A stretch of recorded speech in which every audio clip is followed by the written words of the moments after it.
Okay, this video is about ESFJ Momsters that are covert narcissists.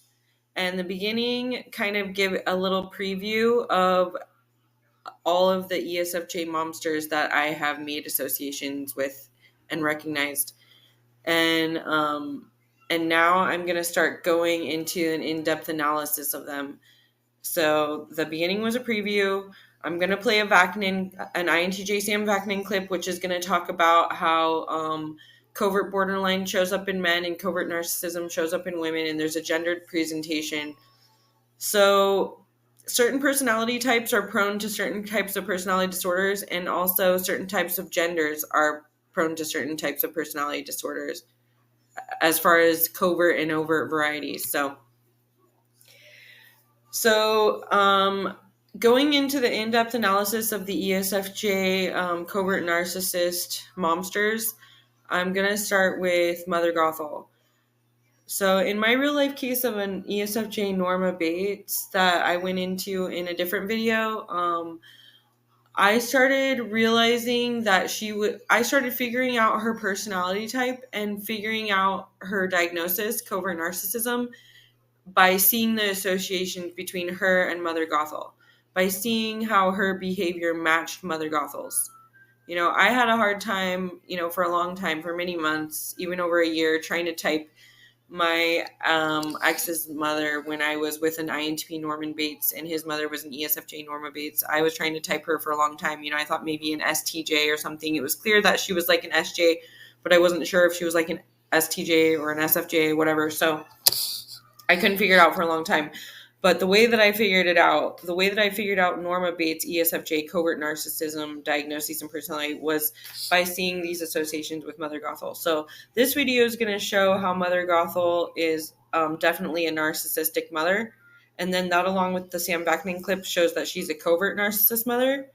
And then I'm going to go over an article which analyzes her different cognitive functions and her personality to type her as an ESFJ personality, which is kind of surprising because we don't usually think of feelers as narcissist.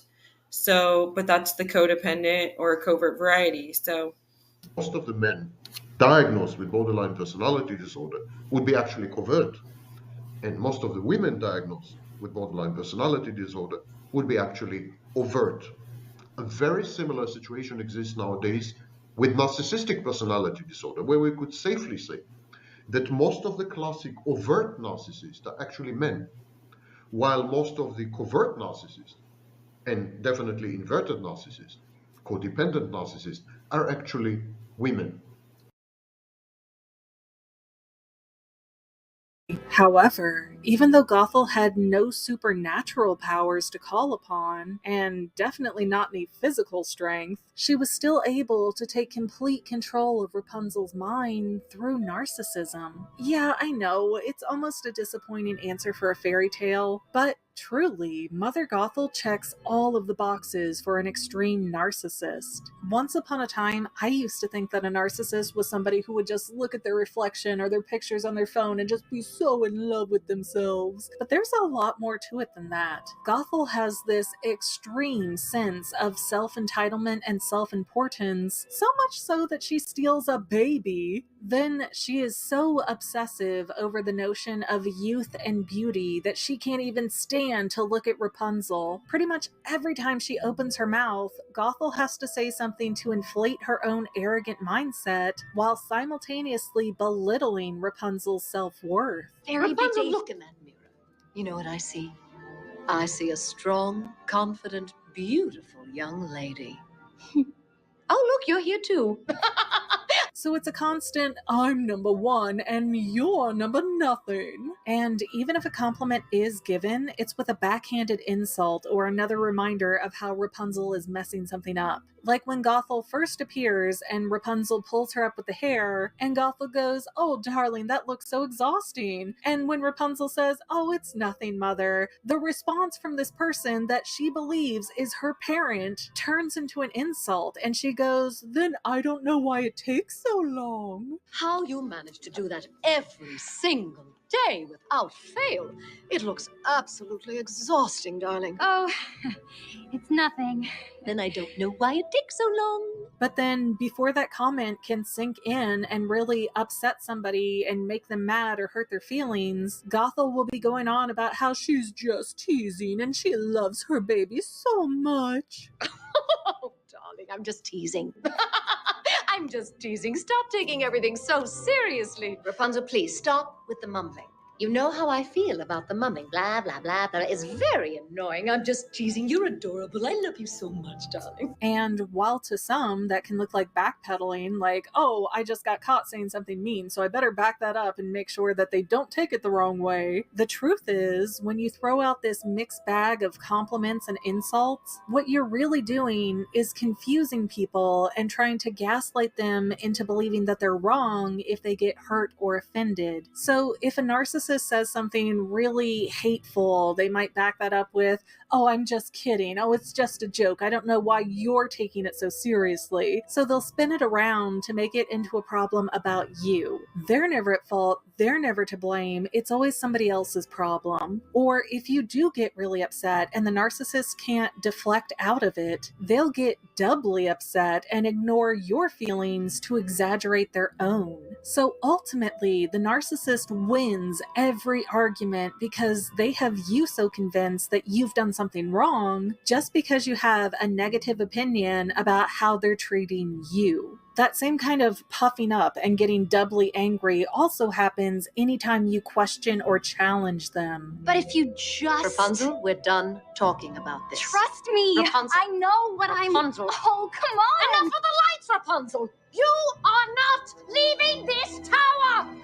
Ever! And it gets to the point where people who live with a narcissist end up being very submissive because their life experience is that the narcissist will lie, scream, fight, manipulate, and change their story until you just give up. It's not worth the fight anymore. It's not worth trying to go against a narcissist because you already know from experience that you're going to lose. And unfortunately, when you lose an argument with a narcissist, they will often withdraw their love, act like you don't exist, treat you even worse like crap. So even when you win, you lose. In fact, many times the victim of a narcissist will end up so spun up in circles that they can't separate love from cruelty. And that's why a true narcissist loves to isolate their victim so that they can never figure out what's going on. You know, it is very difficult to grow up in that kind of an environment where you don't see other people, you don't interact with other people, and so you don't know how to tell a healthy relationship from an abusive one. And if there's nobody else around, there's no one to tell you, hey, that is super messed up the way she's treating you. So you honestly might not understand that you're being treated badly because there's nothing to compare it to. I mean, Gothel can't even be put out to remember Rapunzel's birthday. No. Can't be. I distinctly remember. Your birthday was last year. And Rapunzel responds as if it's that way every single year. That's the funny thing about birthdays. They're kind of an annual thing. It's not like, oh, I've been busy, darling. I just let the days slip away from me. I'm so sorry. It's your birthday again? That was last year. And you know, when you say it with that kind of attitude, it's not like, I remembered it last year. It's like, oh, you made me celebrate it last year. So even though the term narcissist probably didn't exist to that context back in the era of Rapunzel, it's still very present. It's very, well, it's not about me and me being beautiful and young. So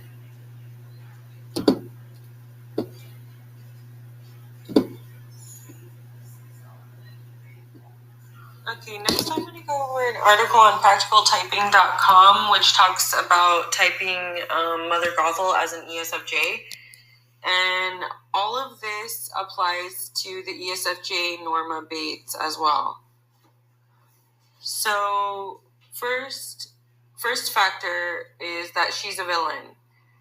It can be too easy to uncorrectly assume that all villains are thinkers. So yeah, with Mother Gothel and also with the real life Norma Bates, like, I kind of thought maybe they were ST types, because they seemed a little, cold you know, not lovey-dovey, not super affectionate or whatever, but like above love, like thinking love is for fools and stuff, like jaded, like a TJ type. You know, TJ types are very like above love in a lot of ways, you know, detached emotionally or whatever. And so the Mother Gothel and the Norma Bates can seem that way in some ways. You know, they can seem like invulnerable to romantic stuff, you know, and feelings and love or whatever, you know, because they're so jaded or whatever. So we can think that they're STJs, but they're actually SFJs, surprisingly, you know. So Mother Gothel is also a narcissist. Narcissism is characterized by a grandiose sense of self-importance, a lack of empathy for others, a need for excessive admiration, and the belief that one is unique and deserving of special treatment. Mother Gothel is narcissistic, which muddles her personality type. Throughout the movie, we see her constantly boost her own image and importance while simultaneously belittling and criticizing Rapunzel.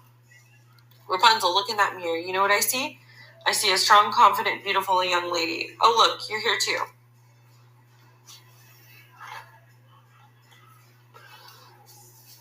So again, people can associate narcissistic traits with TE-DOMs like ESTJs or ENTJs because ESFJs are known for being empathetic and caring, while ESTJs are known for lacking empathy and enforcing their own goals selfishly.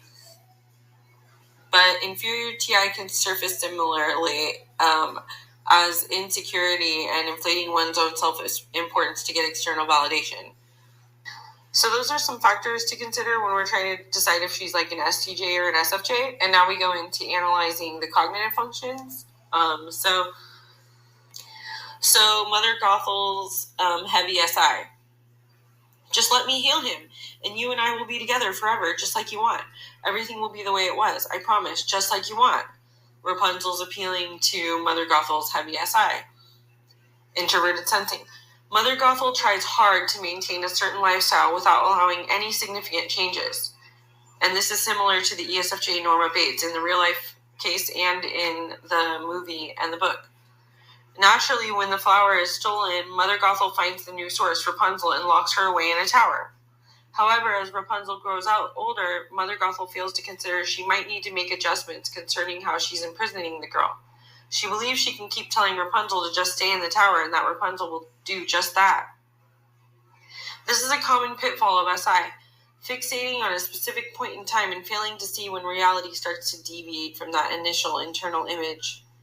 Mother Gothel's primary reasoning when encouraging the girl to listen to her centers around security.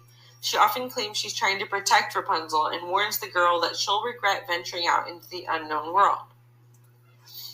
Yeah, so the heavy SI and then also the use of the NE are definitely very apparent in the ESFJ character. So she's like, SI has a theme of like security, you know, and it's a false sense of security with covert narcissism, but that's what they're perpetuating, that false sense of security. So that you're going to constantly hear their rhetoric being about safety, like they're just keeping you safe. Their advice is just keeping you safe, you know.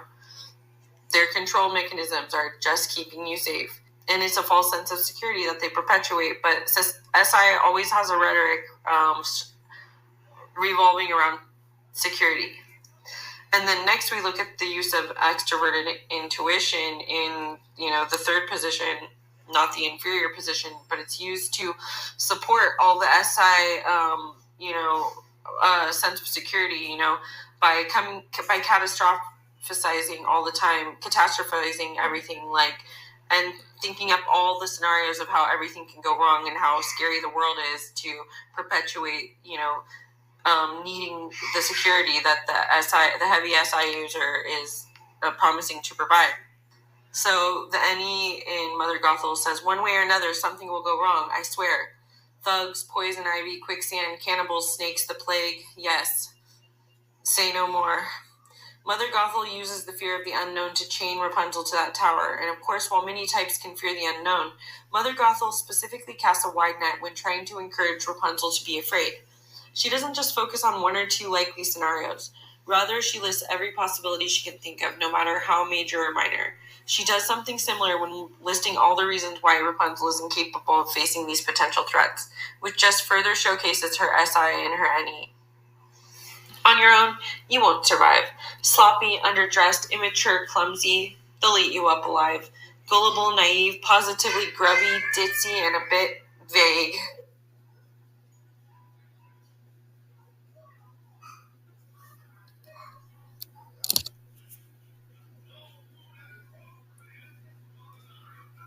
Okay, so going further in the article, the ESFJ arguments for Mother Gothel forms a fake family.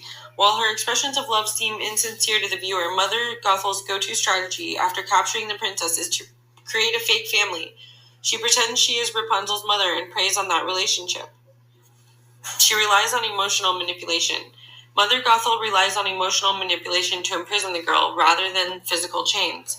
She could have found a way to maintain control over the girl, like how in the original tale Rapunzel was completely incapable of escaping the tower. Instead, Mother Gothel weaponizes guilt and fear to keep Rapunzel there. And after Rapunzel does leave the tower, Mother Gothel strategizes a way to emotionally break Rapunzel, rather than physically taking control and dragging her back. She makes Rapunzel believe that there's nothing for her outside of the tower, so she will never want to leave or disobey again. Mother Gothel is emotionally expressive and dramatic. She avoids playing the bad guy. She doesn't like playing the bad guy. Typically, ESTJs would have little problem playing the bad guy. It's more natural for them, being more detached from feelings in general. So the fact that Mother Gothel calls out and consciously tries to avoid playing the bad guy suggests ESFJ. She desperately tries to maintain her image as the good guy for as long as possible, only resorting to physical violence or overt evil as a last resort. Great, now I'm the bad guy. She avoids framing her decisions in a self-centric way. Mother Gothel deflects the blame onto Rapunzel rather than claiming control over her own evil actions. This by itself makes little sense because Mother Gothel is a villain. She doesn't care that she's committing evil acts, yet she feels the need to act like Rapunzel forced her hand. Basically, Mother Gothel makes her own actions about Rapunzel rather than about herself. She never frames things in such a way to make herself appear selfish or self-serving. She makes it all about Rapunzel, even when it's so obviously not. You want me to be the bad guy? Fine. Now I'm the bad guy. Now look what you've done, Rapunzel. Oh, don't worry. Our secret will die with him. Mother Gothel emphasizes the selfish nature of others, and this is projection. She's constantly calling out how selfish and cruel the world is, and she's projecting that out, which is a projection of narcissism. So that analysis of ESFJ Mother Gothel helps us to come to the conclusion, along with the Sam Vakin clip, that ESFJ Mother Gothel is an ESFJ, and she is a covert narcissist. And I apply that same logic and analysis to the real-life Norma Bates that I made a video about, and the Norma Bates from the Psycho movie and the Norma Bates from the Psycho book. Not the Norma Bates from the Bates Motel with Vera Farmiga. That's different. They changed the portrayal. And I also apply this analysis to Ed Kemper's mother. That was how I was able to identify that she was an ESFJ covert narcissist. And a lot of that will also apply to the ESFJ DeeDee Blanchard when you see how she makes Gypsy Rose just like an extension of herself and makes everything about her when it's actually about her selfish aims. Number 10 is isolating you from friends and family. So for example, she will accuse your male friends or family members of inappropriate behavior towards her. Then you cut that person off, but then it happens over and over again.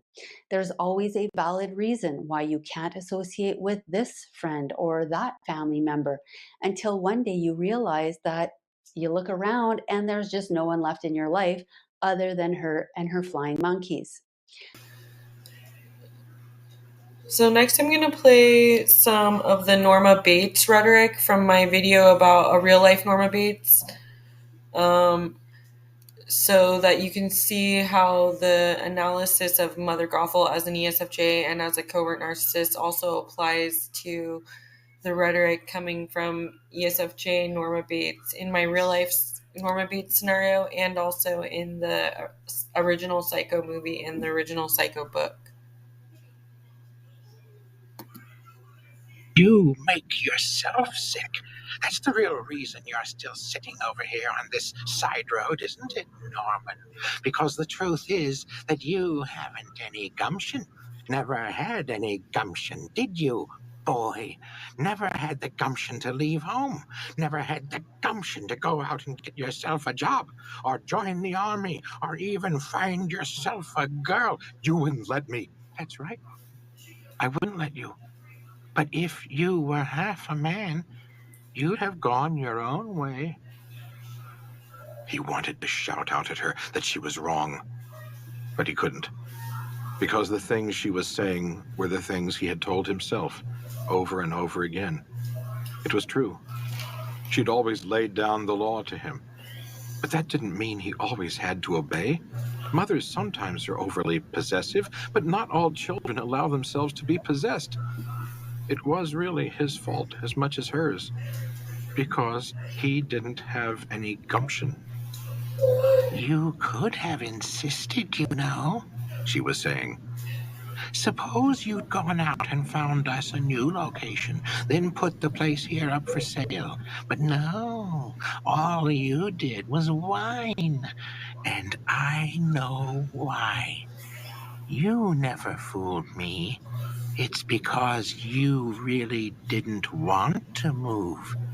You've never wanted to leave this place, and you never will now, ever. You can't leave, can you? Any more than you can grow up. He couldn't look at her. Not unless... I know what you're thinking, Norman. I know all about you, boy, more than you dream. But I know that, too, what you dream. You're thinking that you'd like to kill me, aren't you, Norman? But you can't, because you haven't the gumption. I'm the one who has the strength. I've always had it, enough for both of us. That's why you'll never get rid of me, even if you really wanted to. Of course, deep down, you don't want to. You need me, boy. That's the truth, isn't it? Norman stood up, slowly. He didn't dare trust himself to turn and face her, not yet. He had to tell himself to be calm first. Be very, very calm. Don't think about what she's saying. Try to face up to it. Try to remember. She's an old woman, and not quite right in the head. If you keep on listening to her this way, you'll end up not quite right in the head either. Tell her to go back to her room and lie down. That's where she belongs. And she'd better go there fast, because if she doesn't, this time you're going to strangle her with her own silver cord. He started to swing around. It had been a mistake to invite the girl up to the house. Norman knew that the moment he opened his mouth, but she was so pretty. And she had looked so tired and forlorn. He'd gone back to the house and told Mother he was having company. He'd marched right up to the bedroom and announced it, just as much as to say, I dare you to do something about it. It was the wrong thing to do. She practically had hysterics. She was hysterical the way she carried on. The things she said. If you bring her here, I'll kill her. I'll kill the bitch.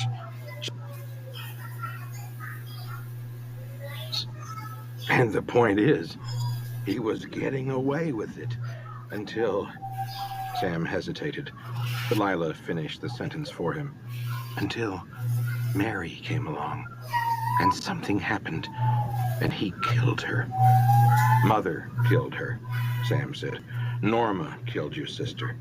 Dr. Steiner is sure that whenever a crisis arose, Norma became the dominant personality. Bates would start drinking, then black out while she took over. No, I won't have you bringing stranger girls and whatever. By candlelight, I suppose, in the cheap erotic fashion of young men with cheap erotic minds. Mother, please. And then what? After supper, music, whispers? Mother, she's just a stranger. She's hungry and it's raining out. Mother, she's just a stranger.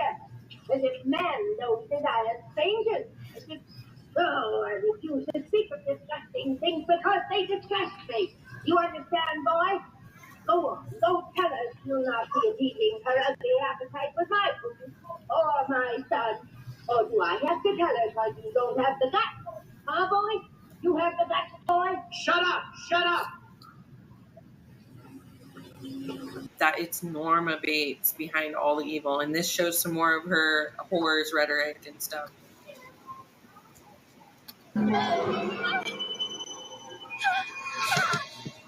Why can't you leave my poor son, my Norman, alone?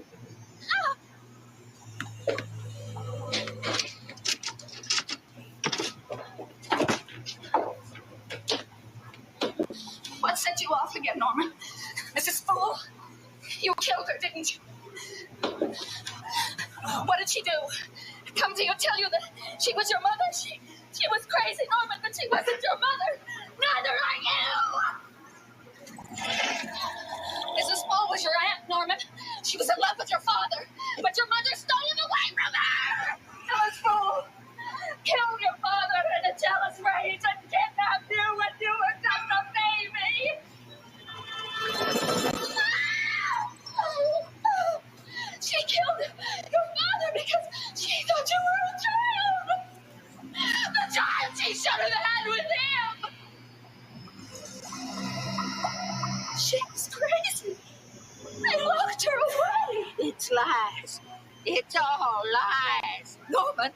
She's a lying whore. Norman, where are you? She's a slut. Norman! Don't let her talk about me like that. Norman!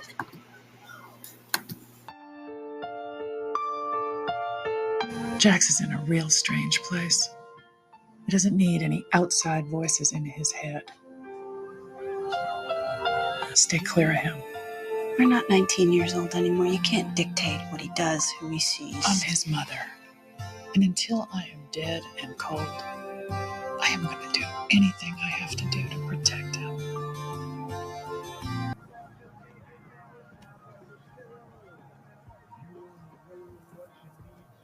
Are we crazy? I'll answer that later.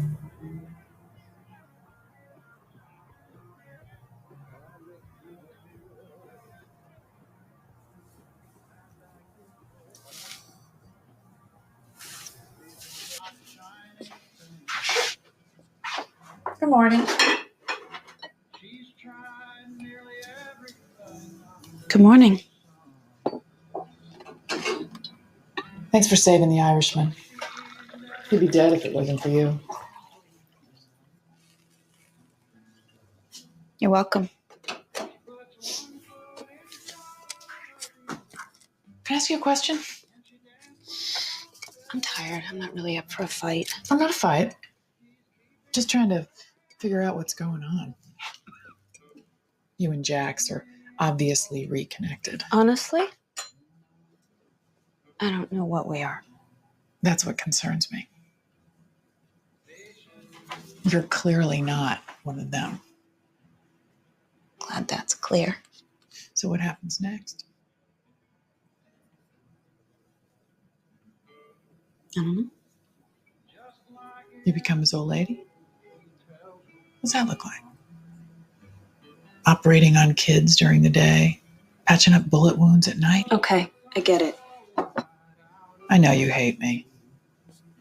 But this isn't me being some overbearing bitch. This is someone telling you the truth. You and Jax is a bad idea. And someone better start thinking clearly before both of you get hurt.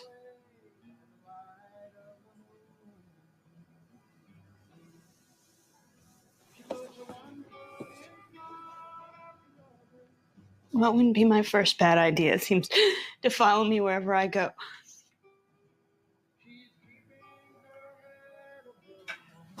You know, you are smarter and more strong-willed than anyone I've ever met. You need to shine some of that on this thing with Jax.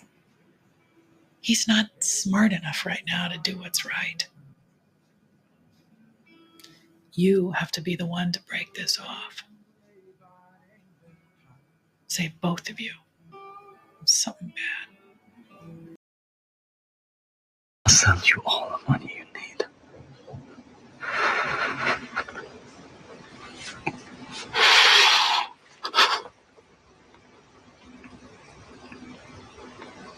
I love you so much.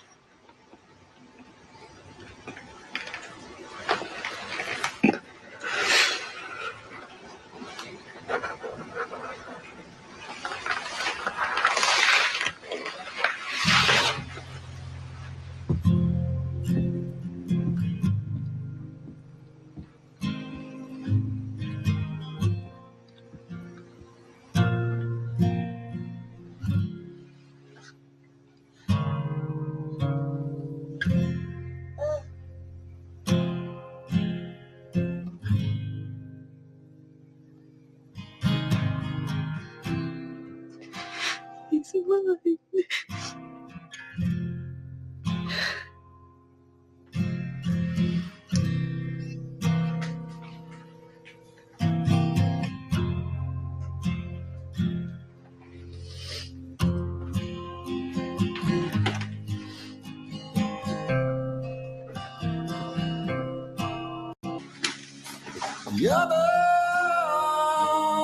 Sorry. It's okay. To Redwood on his father's stake. I'm not going anywhere. I'm here, baby. I'm here.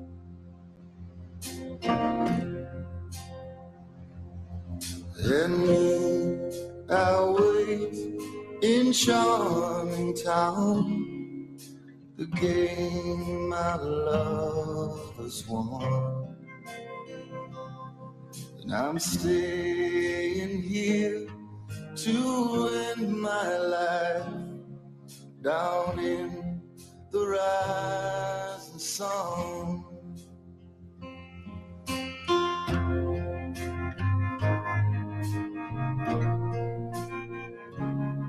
And I'm staying here. I'm smarter than you are, Gemma. And I know Jax better than you do. What are you doing? Everything you taught me. He's mine. I loved him. Like you and Jax. I was 19. He was my goddamn world.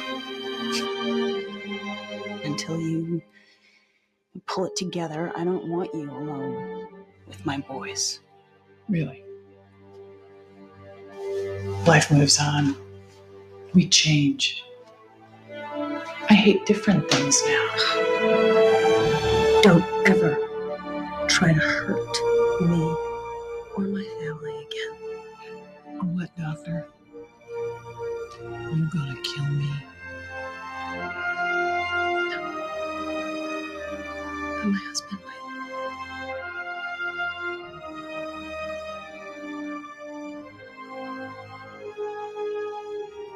It scares me sometimes, the extremes. No lot of gray in this life, sweetheart. You're not taking my family anywhere. They're my sons.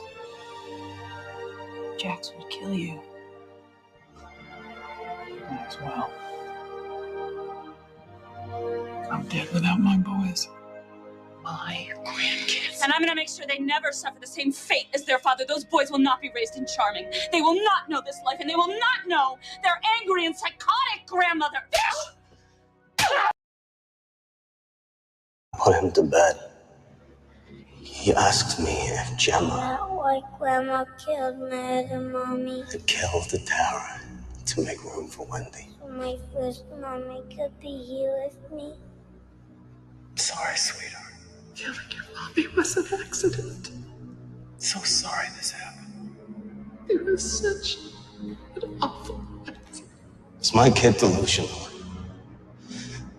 Cutting himself, making up stories? Or is he tormented?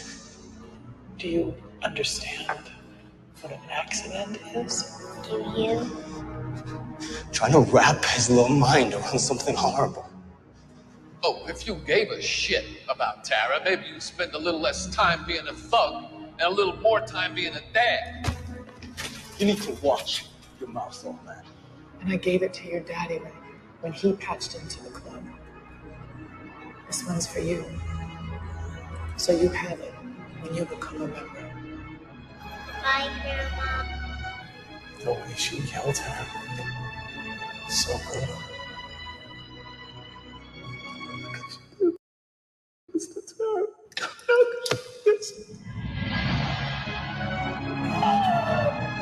Oh, you know what? Maybe I should go into my trailer and stay in the kitchen and wait for somebody to come along and stick a fork.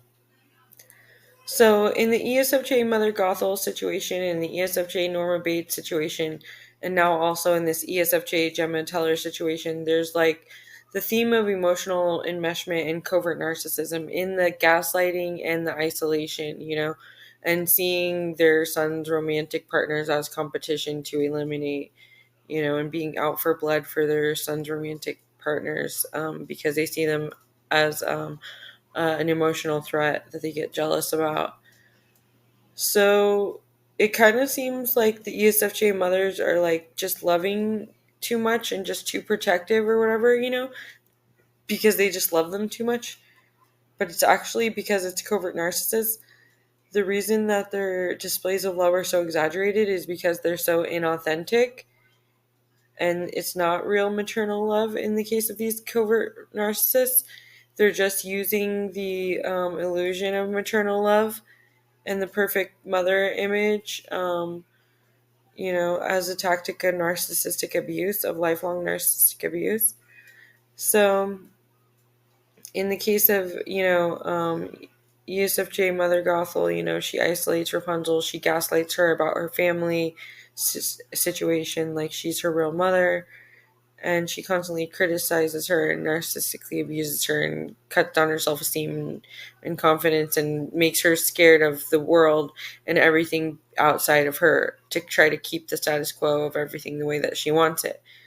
And, in Norma Bates, she's similarly, gaslighting Norman about his family, about his father, how his father died, stuff like that. And she's making him live in false realities about what's going on when he has blackouts and stuff like that, making him live by a gaslighting false reality. And then she's also isolating him with guilt and manipulation and psychological abuse, narcissistic abuse, constantly feeding him with rhetoric that he should be ashamed of associating with evil whores and that, they're going to ruin him or whatever, and that they're selfish and evil and, he should be above being with those evil, dirty, nasty whores or whatever, he should be better than that, and making him afraid of associating with those evil whores and stuff. And so she's isolating him in a covert narcissist and emotional enmeshment type way. A sign of emotional enmeshment, of an emotionally enmeshed parent is someone who sees their child's friends and emotional romantic interests as competition to eliminate.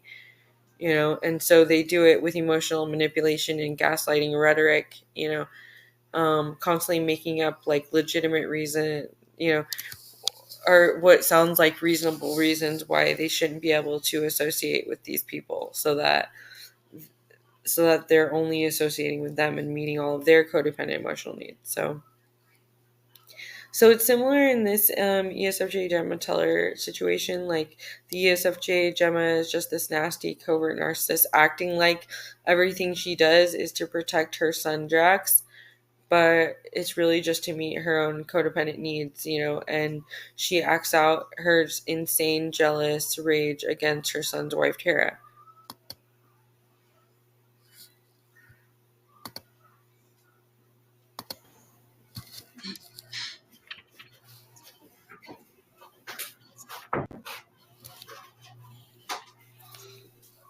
Hey, Wayne, is that you?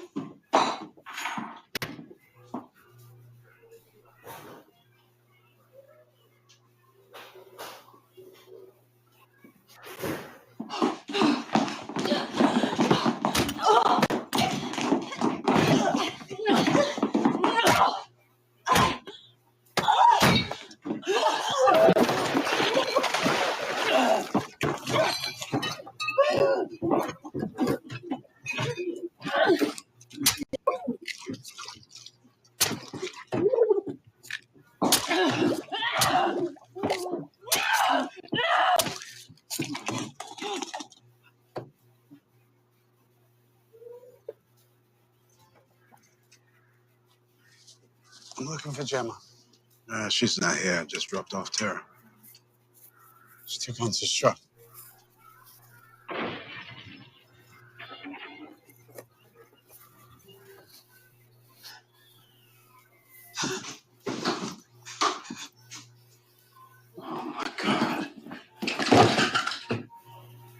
Had to be done. Had to be done. I had work to do. Had to be done. What did you do? She did this. She did this. She made a deal. She betrayed him.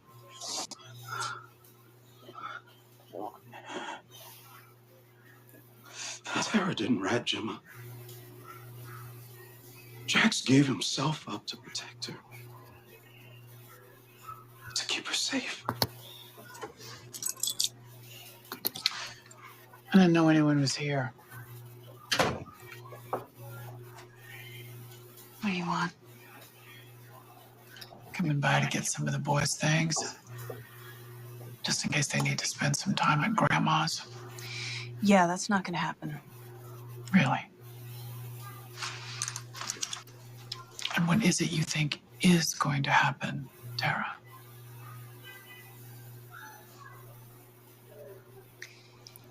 You know why you hate what I did so much? Because it's something you would have done. You've been my teacher, Gemma, my old lady coach since I came back to Charming. Thought you would have been proud of me. Pushing the envelope to protect my family. Yeah, there's a lot of things I'd do to protect my family. Faking the death of a baby, that ain't one of them. Guess I misjudged you. I didn't realize you had a line that couldn't be crossed. Seems you misjudged everyone, darling. That's why you're all alone. Get out of my house. Oh, what?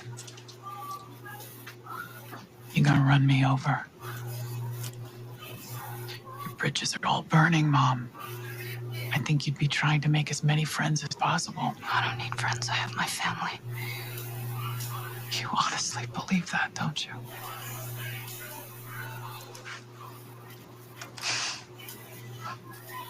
How'd you think this was gonna play out? Best case scenario, your plan worked. You divorce Jax. Either you or Wendy take those boys on up to Oregon, wherever. Did you really think Jax was gonna let that happen? You have no choice. Do you have any idea who your husband is? What he's capable of? I know him better than you do. Oh, no. Clearly you don't. My son loves deep. Hates deeper. It's in our genes. Betrayal is unforgivable. What you did, what you were planning to do, there's no coming back from that. All you can do now is tell him you're sorry and go away. I'll never do that.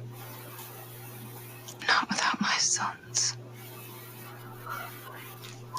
You need to hear this, Tara. And understand it on every level. Thomas and Abel will not be raised by you. What you do now will determine how we deliver that message. Mommy moved away, or Mommy passed away. Your call. So as we can see with the Gemma Teller scenes, like, Gemma is a very nasty, covert narcissist, emotionally enmeshed with her son, Jax. And I want to point out that,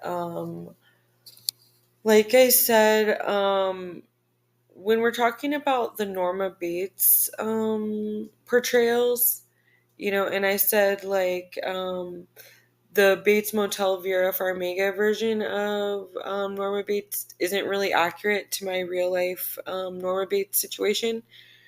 My experience with a real life Norma Bates was not like that, like the Vera Farmiga portrayal. The Vera Farmiga portrayal was like a more borderline portrayal, I think, because it was played by an INFJ. And so it was like just someone who loved her son too much, and that drove her to kill or die for him, in a borderline kind of sense, in a virtuous, big-hearted sense. But in my real life Norma Bates case that I wrote about with ESFJ Diana Symalla that I made a video about, it's more a covert narcissist. It's not like the Bates Motel version kind of Norma Bates. It's like the psycho version, like the Norma Bates clips that I played in this video, where it's just this nasty, hateful, covert narcissist, evil rhetoric. And I think it's similar with Gemma. Like, if we could see, in the original Psycho book and Psycho movie, we don't see Norma Bates in her 30s, 40s, or even 50s. We just hear her rhetoric when she's already dead, as an old lady. And so if we could see Norma Bates in her 30s or 40s or whatever, or 50s, as I have seen a version of Norma Bates in real life in her, around, midlife, I think it would be more like Gemma. It wouldn't be like the Bates Motel Vera Farmiga that tried to fill in the blanks for us what Norma Bates was like in her 30s or 40s, in midlife, because they totally veered off. They kept the Norman Bates portrayal kind of accurate in Bates Motel, but they totally veered off with the Norma Bates. The Norma Bates, they made her way more borderline and with a big heart, a big loving heart and whatever, and that was never how the ESFJ covert narcissist Norma Bates was meant to be portrayed in the Psycho movies and the Psycho books, as I played the clips that show that. If I were to show clips of the Vera Farmiga and Norma Bates, they would be completely different as far as, is her heart in a good place or is her heart not in a good place? The Vera Farmiga's heart is in a good place, but the Norma Bates in Psycho movie and book wasn't. Norma Bates' heart was not in the right place. She was an evil, covert narcissist. And that's the same with this Gemma. If we could see a version of Norma Bates younger in her midlife, it would be closer to the depiction of Gemma Teller than to the Vera Farmiga Norma Bates. So it would be like this nasty, vicious, covert narcissist who is looking for any excuse to get rid of her son's romantic interest, And, the covert narcissist is revealed because nothing is ever good enough. She has to make a problem, she has to make a rivalry with her son's romantic interest, no matter what the woman does. The woman can never do good enough. It would be just as easy for anyone to just be nice and try to get along, right? And she does nothing but the opposite and try to be completely vicious, nasty, and rival and eliminate her as competition, And so, and like Gemma, in some of the seasons, like Gemma is actually getting along with Tara a bit, but it was like a snake in the grass type of thing. It was like all a fake thing, a fake manipulation to gain more control over her,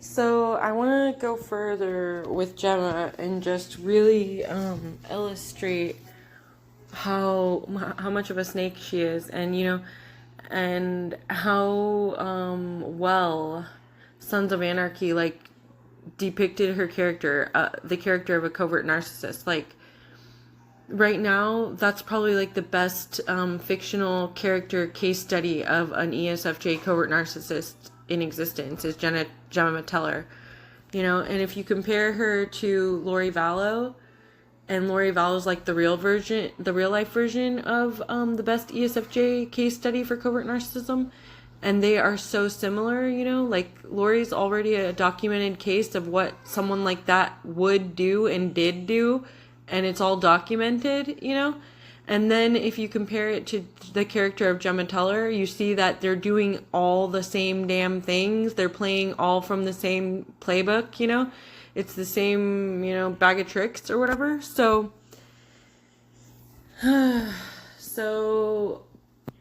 Gemma is a fictional character, but she is so realistic. she is so well, depicted as far as ESFJ covert narcissism, and you see her doing the exact same things that Lori Vallow does. And there's a theme of like a hitman with these ESFJ covert narcissist momsters too, like, like pay someone to get rid of the person you don't like or whatever. That happened in Sins of the Mother, Ruth Coe. I'm pretty sure that Mother Gothel also tried to find some lugs to pay off to do some stuff for her, and stuff like that. And of course, Lori Vallow, she was using her brother as her hitman, So, and Gemma is, using guys as her hitman. She's manipulating Jax to be a hitman for her. She's manipulating her husband to be a hitman for her. Her second husband, the one that, after the one that got rid of the first one,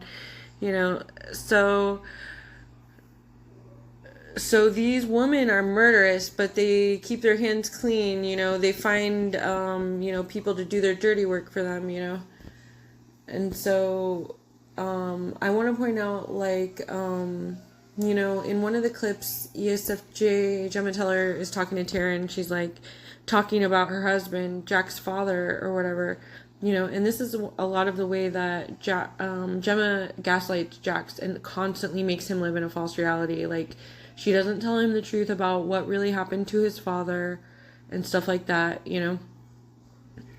I mean, she can't because she was behind his death, And so she constantly makes him live in a false reality, like that his father was in an accident, but she actually set up the accident. She was the mastermind behind the accident. So, so she's talking to Tara and she's saying like, Jax's dad was like my, the love of my, he was my goddamn world. He was everything to me, whatever, just like you and Jax, and she's trying to make it seem like she had some great love story with Jax's father, comparable to the great love story between Jax and Tara. And that is all totally bogus and bullshit, We can look at that and we can prove it as absolutely bogus and bullshit. And so when we prove that the romantic love that she's faking is bogus and bullshit, it's a little easier to make the stretch that the maternal love she's demonstrating is also bogus and bullshit, So a clip that I'm going to play right now is, showing like Gemma sitting down at the table trying to tell Jack some story about what happened to his father, and she's putting it all on her husband, Clay, the second husband, and so to set up the accident for Jax's father, she started a relationship with her second husband, Clay, or whatever, and started, getting in his head and manipulating him into a takeover, So that's how much she loved her great love story, that was just as great as Jax and Tara, She set up his, his overtake or whatever. She manipulated Clay into thinking, that he should get rid of, and also it ties into the beliefs for the club, and how Gemma's loyal to death, and she likes how the club is like some depraved thing focused on death and like, meting out revenge, like, not to save face or whatever, So she likes it like depraved and focused on death, and she didn't like how her first husband was all virtuous and moralistic and trying to make the club, more moralistic and virtuous. Like he had written diaries about visions for the club to be more, morally pure or whatever, and she didn't like that. So that was, and she explains that in the clip that I'm going to play with Jax. But narcissists, these covert narcissists, they always give away exactly what, either through projection or through their emotional manipulation stories, they always tell on themselves. They always tell you exactly what is going on, but like they attribute it to someone else or something, So she's sitting down and telling Jax like, oh, Clay didn't like the fact that, your father wanted to change the course for the club, to be more moralistic or whatever, but it was actually her that didn't like that, it was her that didn't like that. It was her that wanted the club to stay like depraved and deathist, and so she manipulated Clay into killing Jax's father, and then she keeps Jax, manipulated and gaslit for his whole life, thinking that his father just had an unfortunate motorcycle accident, or whatever. And then after all that, she doesn't have a marriage based on love. She has a marriage based on strategy, or, strategy for the club, the death club that that she's loyal to, She's not loyal to her family. It's not everything that she's doing is for her family. Everything she's doing is for death. And her loyalty to the club is a symbol of that, because the club is about, meting out the revenge and stuff like that, and the cruel, ruthless deathist revenge, and so she wants to keep it like that. And so her marriages are not about love at all, and that's not what marriage is about for her. Marriage was about strategy for her. So she strategized, her upgrade in husbands from one husband to the next, was making sure that they were both the head of the club, so that she can be the head old lady, but also, her upgrade, quote unquote upgrade to the next husband was a guy that was just, dumber, less virtuous, more corrupt, easier to manipulate, through her covert narcissism than her first husband, And so then when she's tired of him, her husband, then she's got a new little manipulation story that she's spinning, So she uses Clay, her second husband, as a hitman to kill Jax's father, because she doesn't want the club views to be changed to anything more moralistic or anything like that. And then when she's tired of her husband, Clay, and she's trying to, get Jax to try to take the position or whatever, then she starts telling Jax that Clay set up, that it was all Clay's idea. It was all Clay's idea to set up Jax's father in a little quote-unquote accident, And then that riles Jax up, and then Jax goes and kills Clay. So these covert narcissists, people die around them. People die, from quote-unquote accidents, just like Lori Vallow said. Lori Vallow, God, the narcissistic projection in her sentencing speech when she's like, suicides happen, accidental overdoses happen, blah, blah, blah. No. Those are just the things that happen around covert narcissists, that they set up and planned. All these little accidental deaths, that all they had to do was emotionally manipulate the a dumb fall guy, So so that shows that all of her, romantic claims to romantic love are, bogus and bullshit, and it shows, that her loyalty to the club is symbolic for her loyalty to death, and that's what she's truly loyal to, not to her family, not to her son, it's not motherly or maternal love, it's loyalty to death, and so then you can apply the same, things to the maternal love, she loved death more than she loved Jax, she had to kill Tara, because she loved death so much, and she hated love so much. She couldn't stand the fact that Jax and Tara actually had real love. She had to lash out at love. Her deathist, covert narcissist nature had to lash out and kill love. That's what they're programmed to do. And she obviously has no real maternal sense, comparing her to Tara, like Tara has maternal sense, Jax has maternal sense. They want to keep their boys out of the club because it's dangerous, but no. Gemma's trying to recruit her grandsons when they're little boys. Trying to recruit them into this little death cult or whatever, and that's what a covert narcissist would do, just like Lori Vallow, joined a death cult, a literal death cult with Chad Dayball, so that she could, justify her deathist views, and make death a good thing or whatever, make death a justifiable thing or whatever, or a virtuous thing. And, so they find some cult-like belief that can back that up. So, a covert narcissist, ESFJ Lori Vallow, found that in Chad Daybell and his little, religious cult, doomsday religious cult. And Gemma Teller found that in the club, in this anarchy club that there was a lot of death involved in. And so...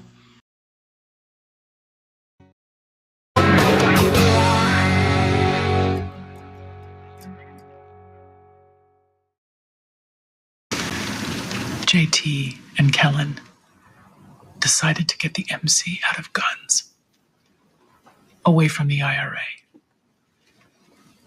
Clay thought it was a mistake. He was afraid John would destroy the club. So he decided to kill him. The first time, he sent John into a Mayan ambush, unprotected. Your dad made it out. But he knew it was Clay who'd set it up. And he knew Clay would try again. He predicted it would be mechanical. He was right. The accident. The only person JT ever let work on his bike was Lowell Sr.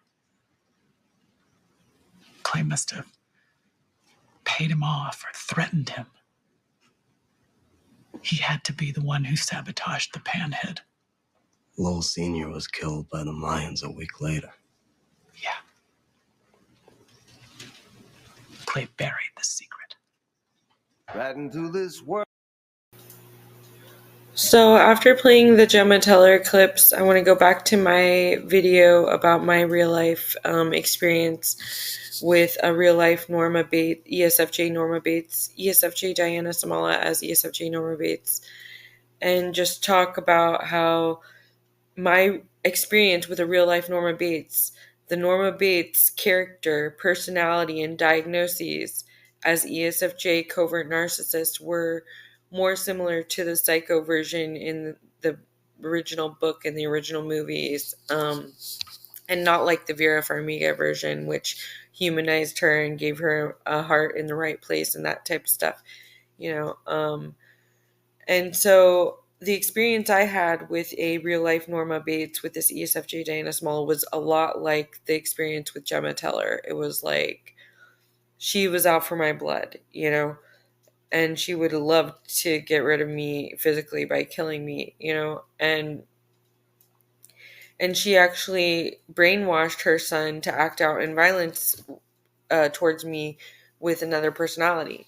So my video about INTP Ryan Symalla, ESFJ Diana Symalla as a real life Norman Bates and Norma Bates talks about how ESFJ Diana Symalla brainwashed her son and narcissistically abused him with all of that evil whores rhetoric. You should be ashamed of associating with evil whores rhetoric, and catastrophizing and constantly, making everyone seem bad and evil and out to do wrong against him and betray him while she's the only one truly looking out for him and truly protecting him, And Gemma Teller has similar rhetoric. She's keeping a lot of secrets from her son about what's really going on, but she's constantly making it look like she's a protective mother when she's really just being a vicious covert narcissist, and making up reasons and making up stories and narratives about people betraying him and being evil,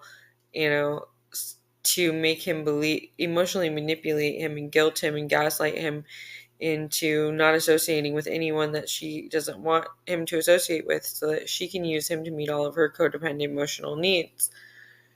And so, so my experience with a real life ESFJ Norma Bates was a lot like with ESFJ Gemma Teller, covert narcissist, because, when we would talk to each other in person, like I said, in the first night that we met, like she was yelling at me that I'm a whore and a bitch and a fuck off, and that, her son, yelling at her son about fucking whores, about how could he be fucking a whore? He's so stupid, blah, blah, blah, and just going on with Norma Bates rhetoric. And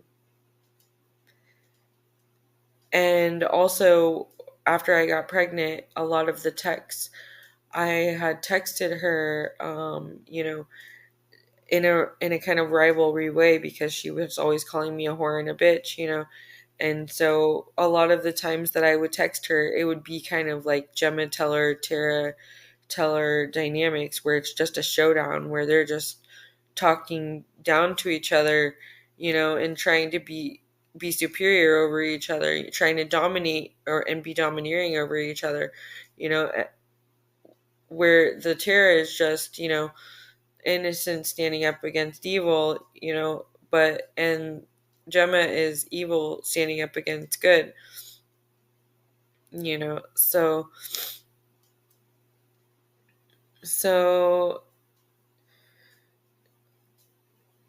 the ESFJ Norma Bates wants to kill her son's romantic interest, just like ESFJ Gemma Teller did kill her son's romantic interest. She tried to seem like the good mom for as long as she could, until she finally resorted to just killing her, because she just couldn't take the insane jealous rage anymore, And the real life Norma Bates in my case, and the ESFJ Norma Bates expressed through her son's alternate personality, was out for my blood and warned me and made threats on my life with a video saying that they would break my neck, made threats on my life by strangling me through his other mother personality.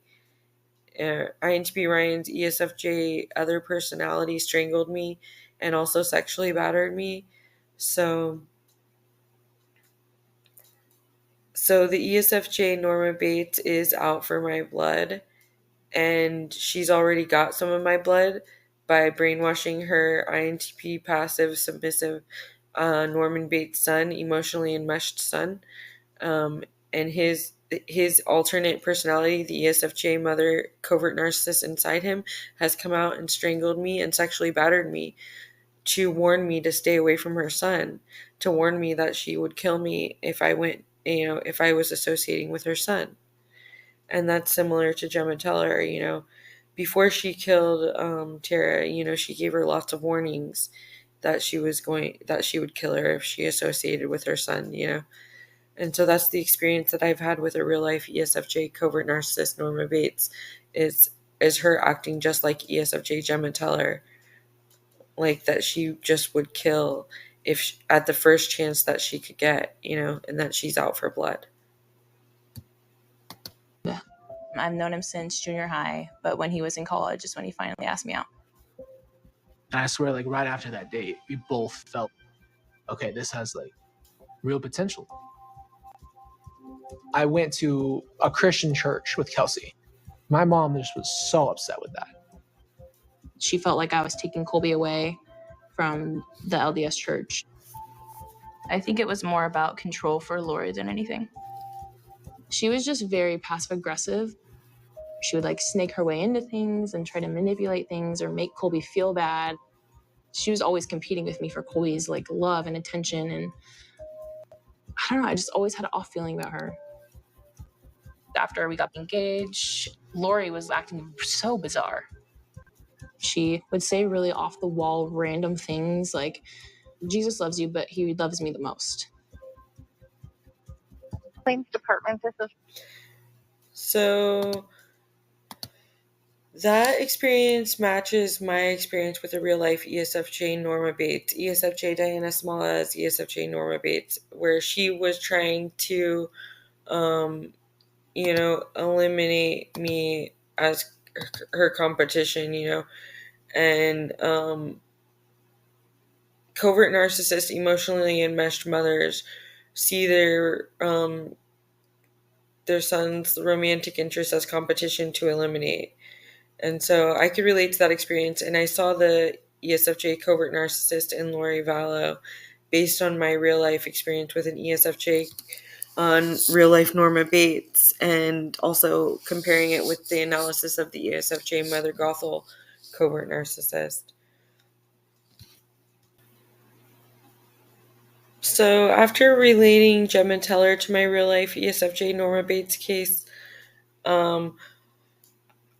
I also related my real life Norma Bates case to ESFJ Lori Vallow.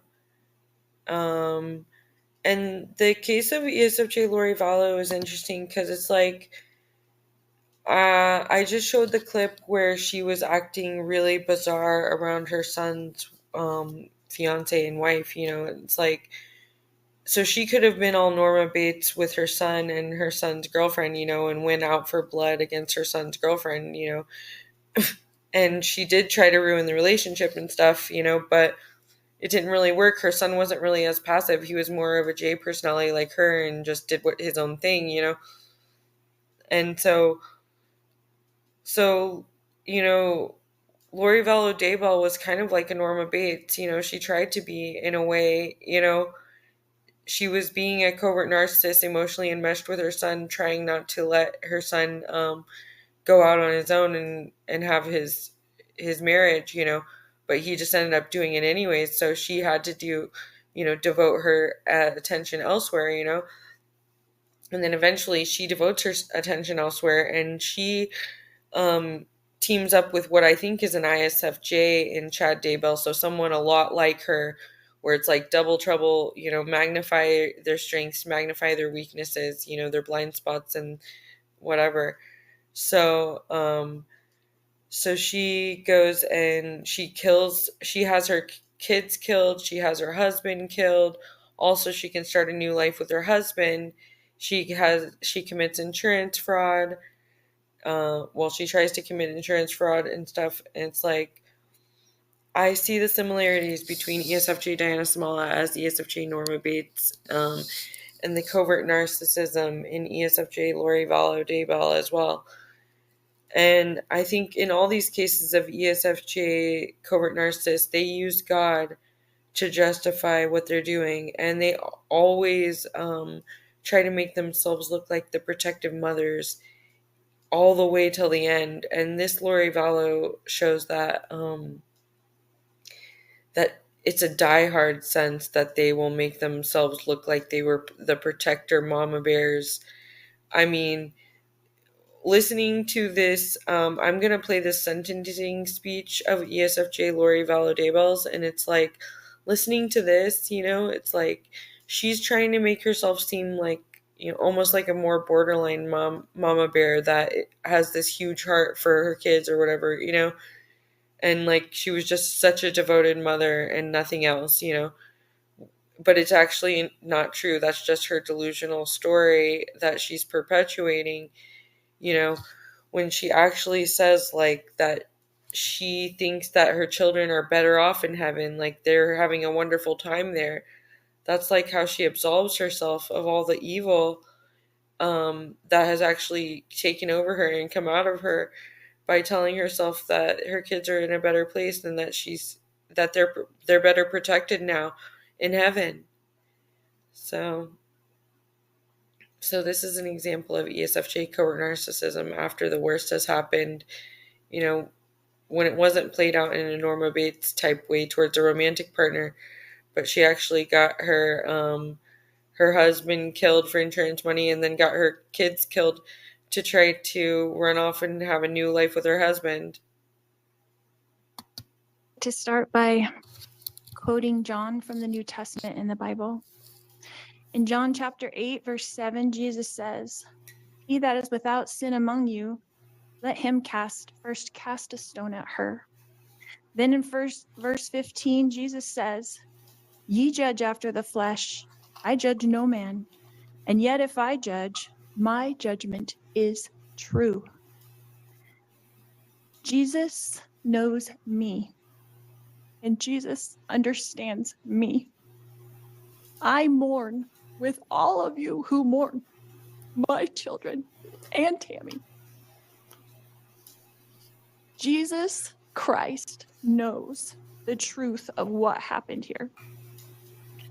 Jesus Christ knows that no one was murdered in this case. Accidental deaths happen. Suicides happen. Fatal side effects from medications happen.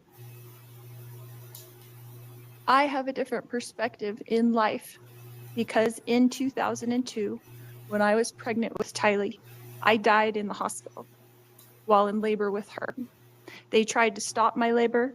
They put me on the table and they put something in my IV, and I felt my spirit falling to the floor.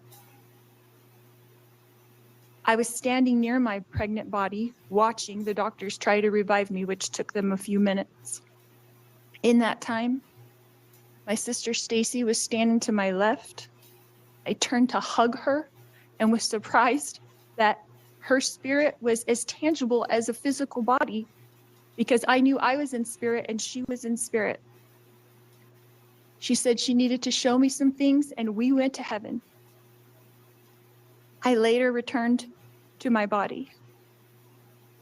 Because of this experience, I have access to heaven and the spirit world.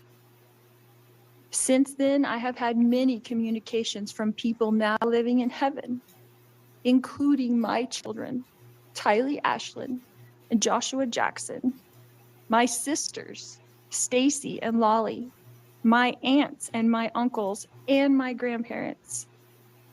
I have had many communications with Jesus Christ, the Savior of this world, and our heavenly parents.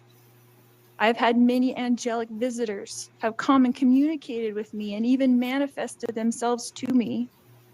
Because of these communications, I know for a fact that my children are happy and busy in the spirit world. Because of my communications with my friend Tammy Daybell, I know that she is also very happy and extremely busy. I have always mourned the loss of my loved ones, and I have lost many in this mortal world. However, I know them more than most people. I know where they are now and what they're doing. I know how wonderful heaven is, and I'm homesick for it every single day. I know we all lived in heaven before we were born on earth, and we were all adult spirits in the heavenly realm. We chose to come to earth as mortals. Heaven is more wonderful than you can possibly imagine. I do not fear death, but I look forward to it. I did not want to return to my body when I was out of it. Even though my son Colby, who I adored more than anything, was only 6 years old at the time, and I was about to give birth to a new baby girl that I wanted so badly. I was a young mother, and you would think I wouldn't want to leave my children, but as I stood in heaven, I did not want to go back. I thought they would be fine without me, because I was peaceful and I was happy and I was home. But then I was told by Jesus that I needed to go back and complete things that I had covenanted or promised to do before I was born. This caused me a lot of distress because I knew heaven was my real home, and I only wanted to be there. I was free from pain, emotional and physical. But then I was shown how I would help my children and others in the future. So ultimately, I did agree to go back to my body.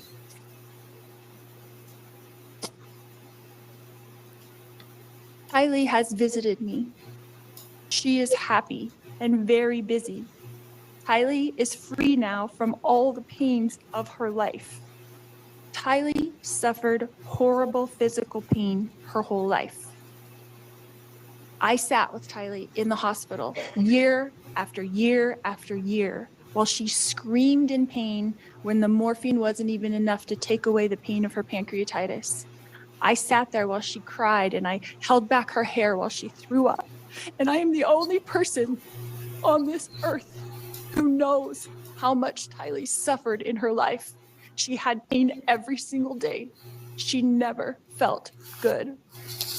Her body did not work right. And I don't know if that was from complications from me dying while she was being born or something else, but she had a very difficult life.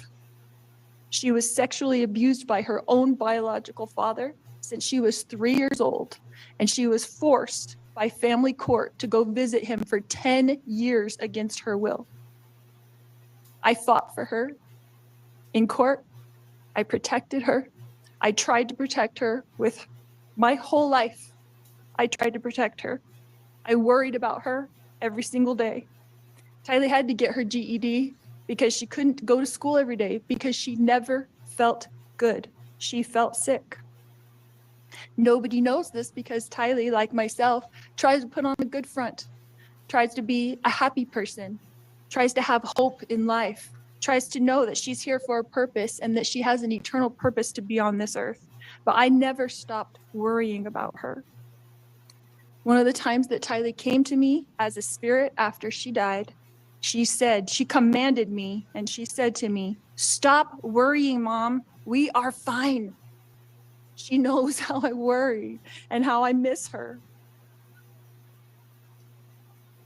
The first time JJ visited me after he passed away, he put his arm around me and he said to me, "You didn't do anything wrong, Mom.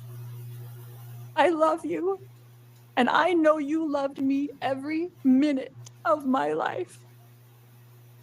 JJ, Joshua Jackson, was an adult spirit, and he was very, very tall when he put his arm around me.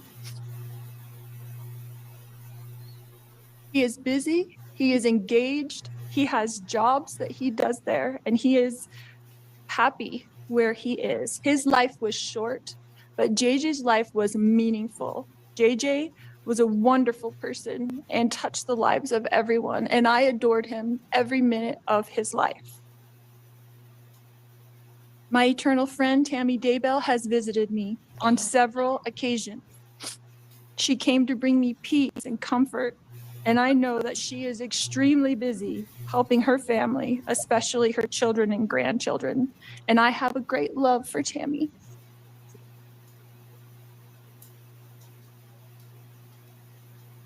My beautiful children, Tylee Ashlyn and Joshua Jackson, rest safely this day in the arms of Jesus. My wonderful friend, Tammy Daybell, rests safely this day in the arms of Jesus. And I look forward to the day when we are all reunited and I too will rest with them in the arms of my Jesus.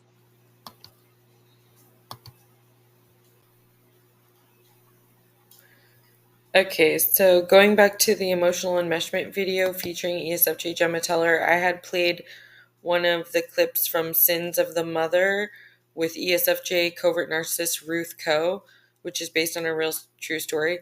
So I'm going to play a clip of her to throw in here. And then I'm also going to mention that I saw the same traits when Ed Kemper described how his mother would talk to him and interact with him. I noticed a similar pattern with his mother, so that also made me think she's ESFJ Covert Narcissist. So I just want to mention that in here too. Jesus loves you, but he loves me the most. Something? No. Jay was helping me take some stuff to the cleaners. You actually think I don't know what's going on? You've been running over there for months. Has that tart finally convinced you to move in? I better get going. And you helped bring her back to Spokane and get them back together. It's what Kevin wants, Mrs. Coe. Kevin has no idea what he wants. Now, would you please leave my home? Gladly.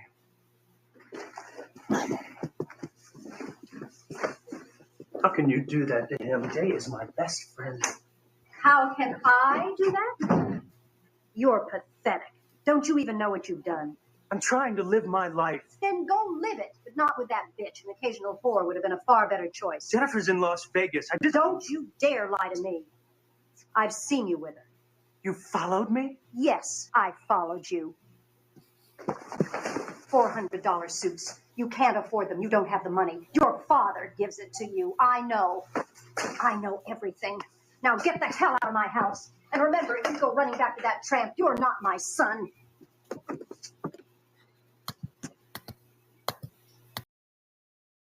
Extreme cruelty, but there are no documents explaining what exactly that entailed. So at this point, I think it's safe to speculate that Clarnell was the cruel one, as this is the second man to claim this. Edmund himself later stated that suicide missions in wartime and the later atomic bomb testing were nothing compared to living with Clarnell. Clarnell shortly, young Ed had stated in an interview that he was fearful of his mother because she had the ability to manipulate a man into a raging fit of anger.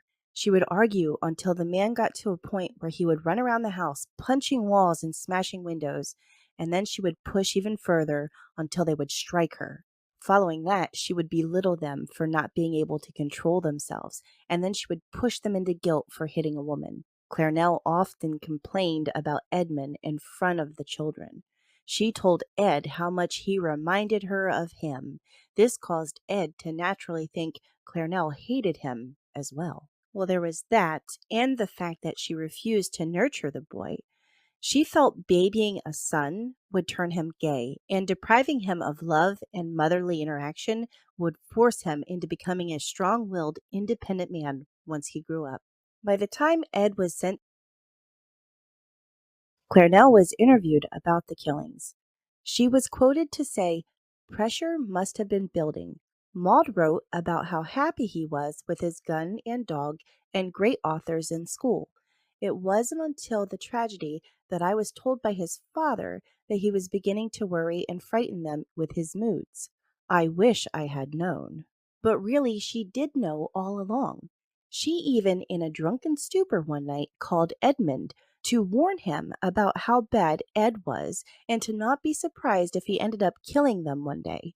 But she still, despite the fears that she had, never sought professional help for Ed and continued to allow him free range with weapons at his disposal.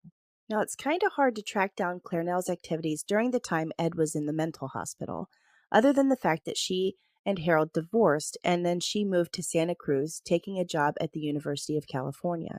On December 18, 1969, Ed had turned 21 years old and had been able to convince his caretakers that he was reformed and would no longer be a threat to society. His record was wiped clean, as if he never killed his grandparents, and he was released. The hospital staff warned Ed not to be in contact with his mother, as they agreed that she was the source of his anger and frustrations. But unfortunately, Ed had nowhere else to go. It didn't take long for Ed to find employment working for the Highway Department of Transportation, and he was able to make enough money to move out from underneath Clarnell's grip. But Clarnell made sure to call constantly and to also stop in unannounced. This, of course, annoyed Ed, which I believe was her entire reason for doing so. Ed started to have trouble keeping his bills paid. His rent fell behind, and he was evicted, and once again forced to move back in with his mother. Ed claimed that during the time that he lived with her, she would belittle him more than when he was a child. Now he was a grown man, and she would throw horrible comments into his face. She would talk about all the beautiful students she would see at work and how Ed would never be able to get a woman like them. Why? Because he was so much like his own father. He would never be good enough to be able to be in a relationship with any respectful woman. Ed attempted to get her to stop. He argued back. He stood up for himself. He told her she was pushing him over the edge. She didn't listen. She continued to escalate it. Ed even got physical, pushing her and hitting her. He would scream at her, threaten to kill her even. The neighbors heard the arguments many times, but she still continued to harass, belittle, and degrade him. Ed needed to find a way to release his anger. That is when he started to hunt women. Whenever he and Clarnell would get into a bad argument, Ed would go hunting for relief. He would murder a young co-ed, and then he would feel better, and the cycle would repeat over and over again, until Ed realized the connection himself. He hated his mom, but he wanted to love her. He wanted to kill her, but he didn't want to lose his only mother. He knew he needed to stop the madness, and there was only one way to do it. On April 19, 1973, Clarnell went out for a good time and came home intoxicated. Ed walked into her room to talk with her, and she disregarded him, saying she was just not in the mood. A few hours later, when he knew that she was sound asleep, he snuck back in. This time, he had a hammer and a penknife with him. He bludgeoned her to death with the hammer before best friend Sally before the kid. But at least information, clear allegation, by the way. It is in my personal opinion that Clarnell was a better mom than Augusta Gein, but she doesn't hold a candle to Louise Bundy. If you're interested in... Okay, next I'm going to play some clips from DeeDee Blanchard, and I think DeeDee Blanchard is another case of an ESFJ covert narcissist. And it's kind of an example of what would happen if like an ESFJ Norma Bates style covert narcissist had a daughter instead of a son. You know, when the Norma Bates has a son, you see her, you know, not letting him have his own adult life and have his own adult relationships and stuff. And in this case, you see the same thing with Gypsy Rose. She's like keeping Gypsy infantilized and keeping her young, trying to keep her younger than she is. I mean, and taking it to the craziest extreme. You know, she's engaging in the covert narcissism by gaslighting and making Gypsy live in a false reality, and actually making Gypsy like so confused and that she's just, you know, going along and working with the whole gaslighting false reality, you know, and living in kind of a fantasy fictional fairy tale, you know, that of her mom's creation, you know. And you see a theme with these covert narcissists of the blurring of fiction and reality too, because it's like, you know, she created a false reality for her daughter to live in, you know. And you saw in Lori Vallow Daybell's, like, she has to create this complete false reality, this cult delusion to perpetuate the aims that she wants to perpetuate, you know. And so that's happening in this too. All of the ESFJ covert narcissist mothers are gaslighting and making their so-called loved ones live in false realities. And so I think that this is an interesting case. And of course, in this case too, you know, the mother is seeming like she's protecting her, and she's convinced her daughter that she's protecting her, you know.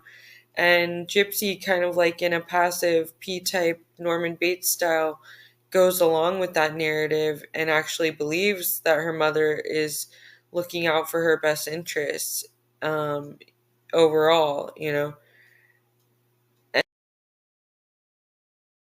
What medical conditions did you believe you suffered from? Leukemia, asthma, both vision and hearing impaired, muscular dystrophy, and seizures. Did you always know you could walk if you wanted to? Yes. She told you you had to stay in a wheelchair when you could walk. How did she convince you to do that? I was so young, so me looking up to her so much and just believing that she knows best, I didn't question it. Did you believe you were sick? There are certain illnesses that I knew I didn't have. I knew that I didn't need the feeding tube. I knew that I could eat, and I knew that I could walk, but I did believe my mother when she said that I had leukemia. Tell me about DeeDee. What kind of mom was she? Very protective. Do you think she protected you? No, not in certain ways, yes, in other ways, no. I think that she was very sick in her mind. For a long time, I believe like we were best friends. And when I was younger, she was my best friend. She was your only friend? Yes, other than my stuffed animals. And so I thought that she was a great mother, no complaints. We got along so perfect. You know, I saw her as an angel that could do no wrong. But as Gypsy got older and became curious about life outside the little pink house, she says Mom DeeDee began exerting more control. What happens when she got upset with you? It would go into an argument that would last a couple days, or it could be something where she wouldn't feed me for 2 days or so. Was she ever physical with you? It started to be physical in 2011. She would hit me with a coat hanger sometimes. Did you ever fight back? No, because I was too afraid to.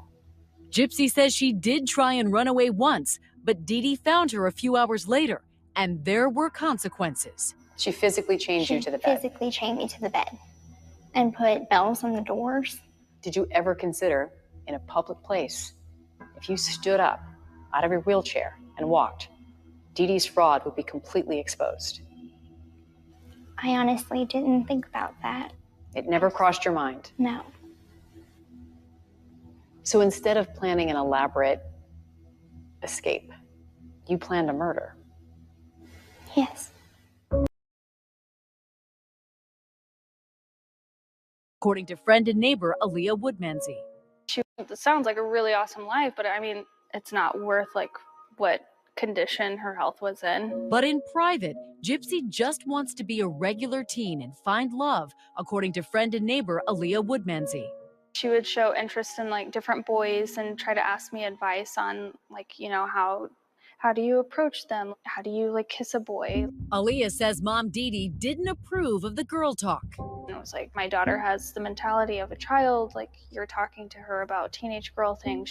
But Gypsy ignores her mother, going behind her back and sets up this online dating profile. She soon connects with this man.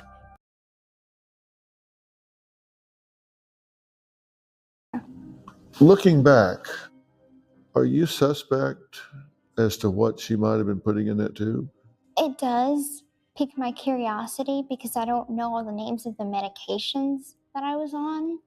Could she have been poisoning you in some way to keep you sickly? Could she have been... My mother and I had got into an argument 2 days before, and it was about my feeding tube. I'm like, I no longer need this feeding tube. Can we please have it removed? And she said no. And I had an upcoming surgery, and I didn't want to have it, so I asked her, please tell the doctor I don't need this surgery. I've had it 20 times before. Why do we have to have it again? And she's like, there's nothing I can do about it. The doctor wants it. And so I became very numb to plan B. She was something else. She was a very filthy person. If it didn't go her way, she'd see to it that you would pay. And did we pay? So many people are completely unaware. For me, it was... She opened up credit cards with my dad's name, my grandpa's name, ran up crazy bills. Supposedly, America's Most Wanted was looking for this girl. Because my sense of where they were coming from... She was in Slidell. Slidell, she was wanted. Bad checks in New Orleans. Wherever she went, she was doing all kind of stuff. Many interviews of DeeDee's... Some Roundup in her food and stuff. She was putting some poison in my food. DeeDee's father and stepdad and a criminal, but also that she potentially tried to murder her stepmother. The same thing she had put in the plan. And she wound up, she stayed 9 months in bed. After that, she couldn't get up. I didn't think she was going to make it. There was nothing she couldn't get away with. But what strikes me personally as being even more important to the true story of who DeeDee Blanchard really was is the fact that most of her family describes DeeDee as being very much like her own mother, Gypsy's grandmother. Her mama was a little bit like her. Yeah, her mama too. Her mama was a shoplifter and all kind of stuff. DeeDee's father accuses Emma Petrie, DeeDee's mother, of being a criminal, stating that she was frequently in and out of court regarding charges of shoplifting and writing bad checks. Emma Petrie's appearance is the carbon copy of what DeeDee grew into as she became an adult and a mother. Because I don't know how many times she had to go to court for shoplifting and all that She'd stuff. go to the washateria, she'd steal the people's clothes. She had stolen how much money from your daddy? Oh, when we first got married, she had stolen, I think it's $3,000 or $4,000 from my daddy. Emma Petrie lived a life on the edge in so many ways. Her family recalls extreme cons perpetrated for the purpose of financial gain. And unfortunately, it sounds like DeeDee Blanchard was also used as a pawn in her mother's own criminal enterprises. I think ever since my grandmother died, DeeDee kind of went off the deep end. Shockingly, and rarely discussed in the mainstream media, DeeDee's family also questions what role DeeDee played in the death of her own mother. The day that her mom died, DeeDee was in the house somewhere, and DeeDee was starving her. Like DeeDee wasn't giving her anything to eat. The family believes that DeeDee was mistreating Emma once Emma became too old and feeble to fight back. They accuse DeeDee of starving her mother towards the end of her life. But that's not all. I asked her sister, I was like, I hate to ask this, but you think DeeDee had anything to do with her mom's death? And she, said, now I wonder. That's how evil she was. DeeDee's family has come to believe that DeeDee contributed in more than one way to the suffering, torture, and death of her own mom, especially considering the accusations DeeDee's stepmother has made about DeeDee attempting to poison her. To leave your mama dirty and asking for food and not want to feed her. Yeah. That's evil. When DeeDee's family found out she was murdered, they had a hard time even believing it. They were asking, what kind of game is she playing at now? Not realizing this was truly the final end of all of DeeDee's games. I was like, who did DeeDee piss off now? What kind of shit did DeeDee get into? Because I figured that one day she pissed off somebody to that point, And I actually did think that it'd probably be Gypsy, Once this family found out that Gypsy had murdered her own mother, they honestly weren't surprised.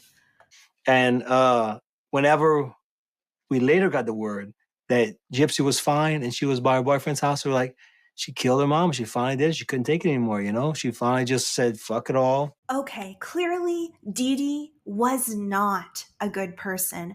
But one thing that really leaves me taken aback with a lot of these interviews is that this family was aware that DeeDee was dangerous and that likely Gypsy was in danger because of all of the past events. And yet, we never see anyone make claims of trying to help Gypsy or even trying to get mental health help for DeeDee herself. Do you think she got what she deserved? According to Yes. DeeDee, yes.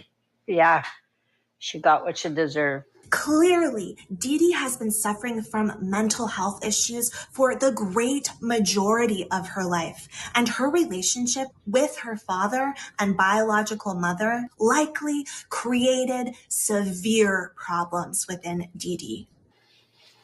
And all the brothers and sisters don't care about DeeDee no more. Gypsy, she got cremated. She said, what you want me to do with the ashes? Everybody said, I don't want her. I don't want her.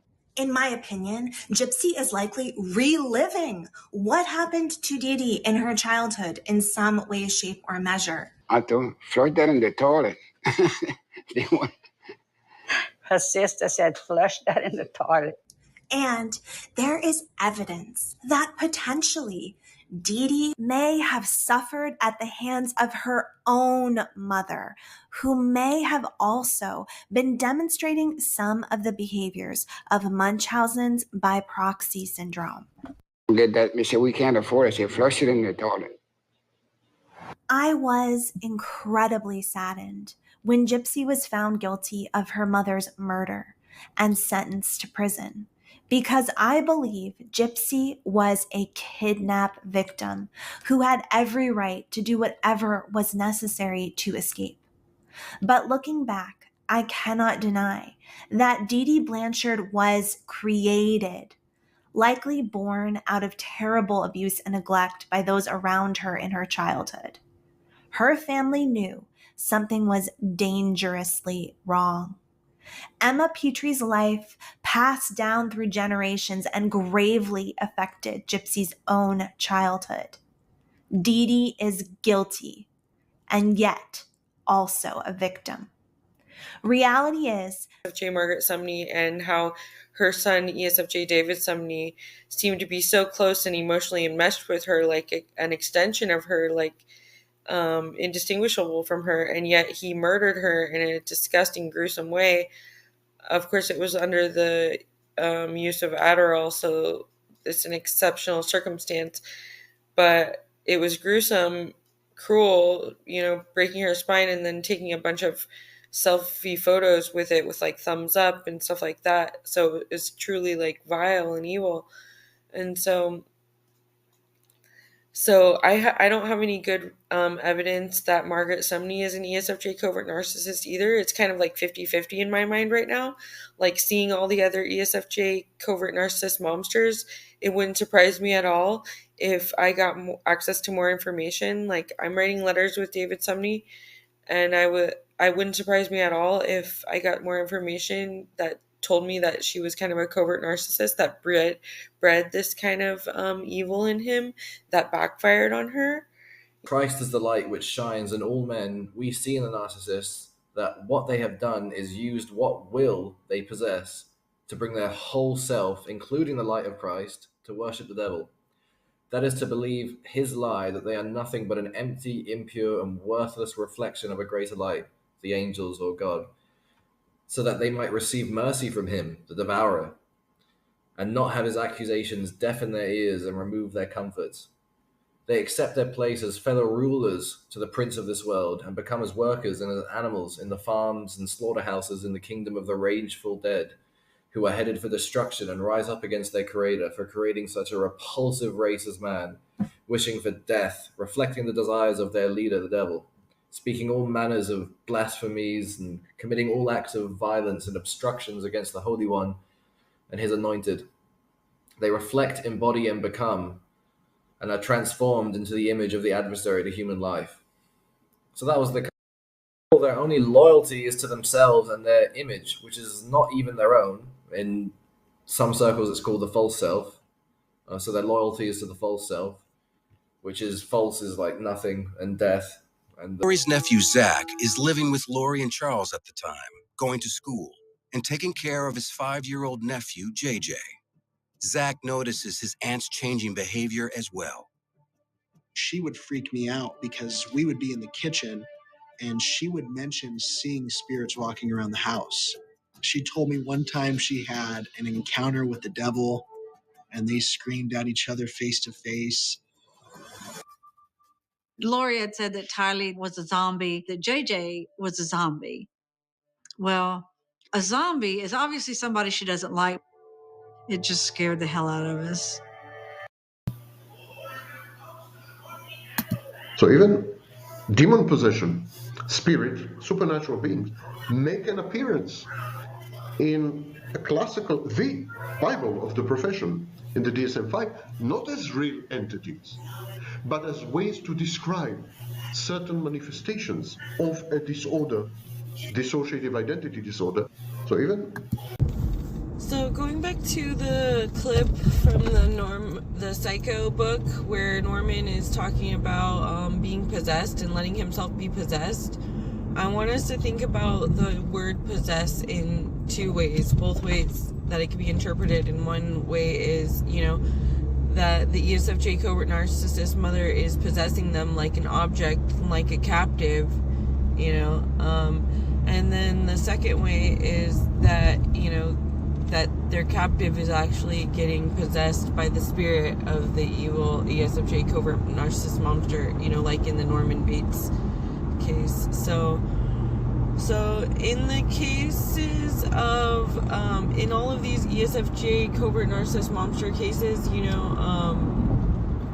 there seems to be a theme of possession, at least in the first interpretation, where they seem to have ownership and possess their loved ones as like captives, under the chains of their control from their narcissistic abuse, So we see that in the Rapunzel Mother Gothel case, she's possessing her and keeping her captive, and then, and that's the way that it is in the Norma Bates situation too, like in Psycho and in in the real life situation, it's like Norma Bates is keeping Norman captive, with all of that SINE, focus on security and fear, drumming up fears and catastrophizing and stuff like that. So she keeps possession over Norman by making him scared of betraying her with evil horrors and stuff and like that, And in the DeeDee Blanchard case, it's kind of similar too. Like, she keeps her daughter as like a possession, and one way she does it, one way she keeps her daughter with her as a captive or whatever is by infantilizing her and actually even making her lie about her age, making her believe that she's actually legitimately younger than she is,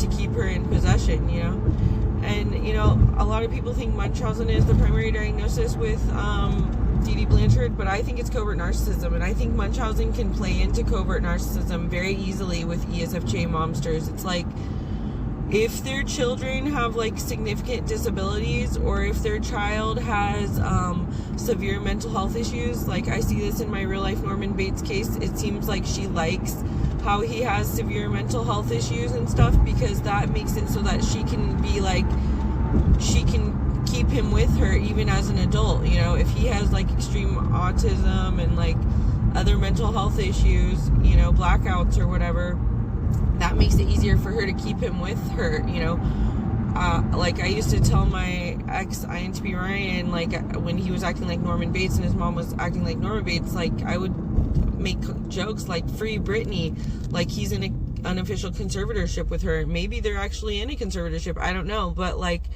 ESFJ, especially the covert narcissist momster variety, like they aren't fit to be conservators over anyone, because of how sick they are, but their personalities are very likely to be interested in getting a conservatorship over their children to try to keep control over them. Maybe Britney Spears' mom's an ESFJ too, exerting that kind of control over her and not letting her live her own life, So there's this theme of possession with these ESFJ covert narcissist mothers possessing their children, and Munchausen and other like disabilities and mental health problems play right into that, because it's like then that gives the ESFJ mother more control. The more their child is disabled, the more their child has mental health issues, the more their child, even when they're an adult, depends on them and stays codependent with them even when they're legally adults.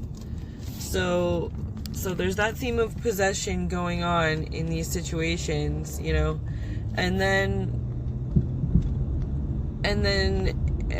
in the worst cases, then it also goes to the other type of possession, like in the Norman and Norma Bates scenario, where in the Psycho book and movie, and in my real life case of Norman and Norman Bates, that Norman actually like invoked the evil spirit of his ESFJ covert narcissist mother and developed an alternate personality inside of him for that ESFJ narcissist mother to work through him, in a sort of way that we would describe as like demonic possession or whatever, like when, as Sam Beckton says, demonic possession is like a metaphor for multiple personality in the DSM. So when, INTP Norm, when Norman Bates switches to Norma Bates, it's like a form of demonic possession. And then continuing on with the first interpretation of the term possession, and looking at the Lori Vallow case, she was acting like her children were her possessions too. And it's like, before I even get into the second interpretation of possession, and how that might be showing up in any of these cases, the sense that she possessed her children, Lori Vallow, like, the way that you get the sense of possession, like, one, when her son's wife is talking about how she tried to sabotage her son's relationship and marriage, because she couldn't deal with it, any significant changes, with her heavy SI. So she tried to keep him as her possession, but that didn't work, and he left, and had his own marriage. So then next she has her JJ and Tylee, right? And like what I just said a few minutes ago about how DeeDee Blanchard, and Norma Bates actually like how their kids are like disabled or mentally ill as adults, because it helps them have like either an official or unofficial conservatorship over them and keep control over them even when they're adults. And that was similar with ESFJ Lori Vallow. Her kids were both like disabled special needs, so one, she's getting,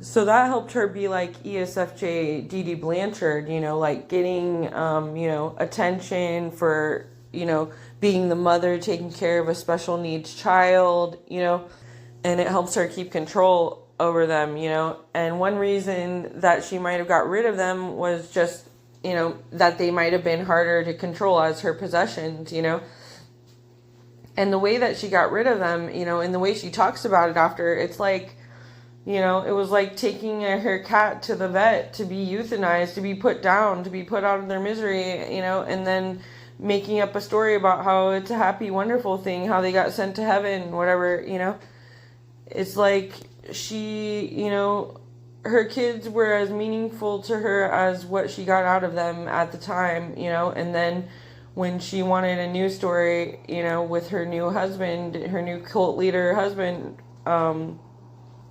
then she just got rid of them so easily, like rehoming a dog or euthanizing a cat, and then talking about how happy you are they went to heaven, So I think like if their disabilities, if Lori Vallow's kids' disabilities would have allowed her to keep more control over them, the way that she wanted to, like a Norma Bates or something, or a DeeDee Blanchard, then she probably would have done that, longer.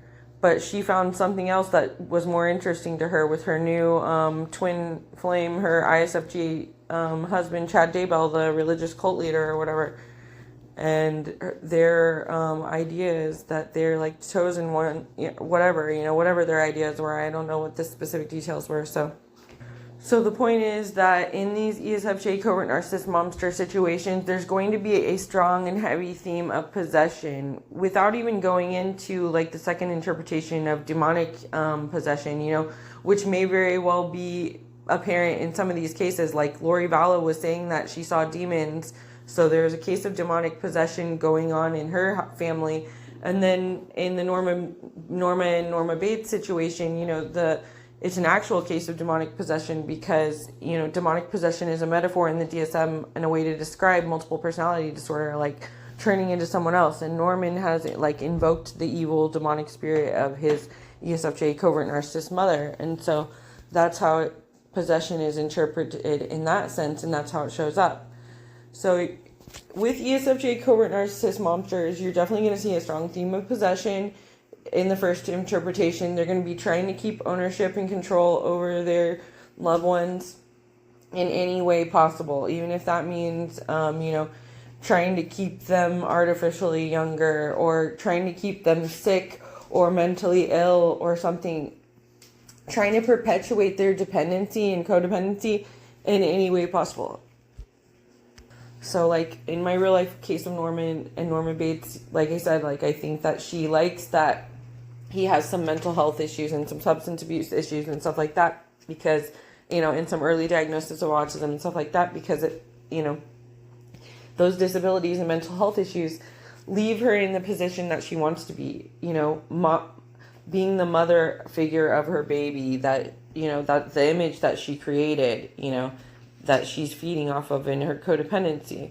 She wants to keep perpetuating that. So the theme of possession is there.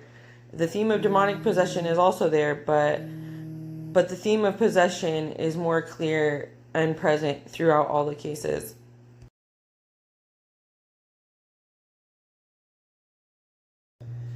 And so with the case of Lori Vallow, what we see is like she had more control over everything and over the narrative and over the story in death than in life, as far as her loved ones went. You know, if they can keep control of the story and, you know, while their loved one is alive, you know, then they will do that as long as they can, you know. But Lori Vallow got to the point where she felt like she had better control over the story and her image and stuff with her you know, so-called loved ones in death, you know.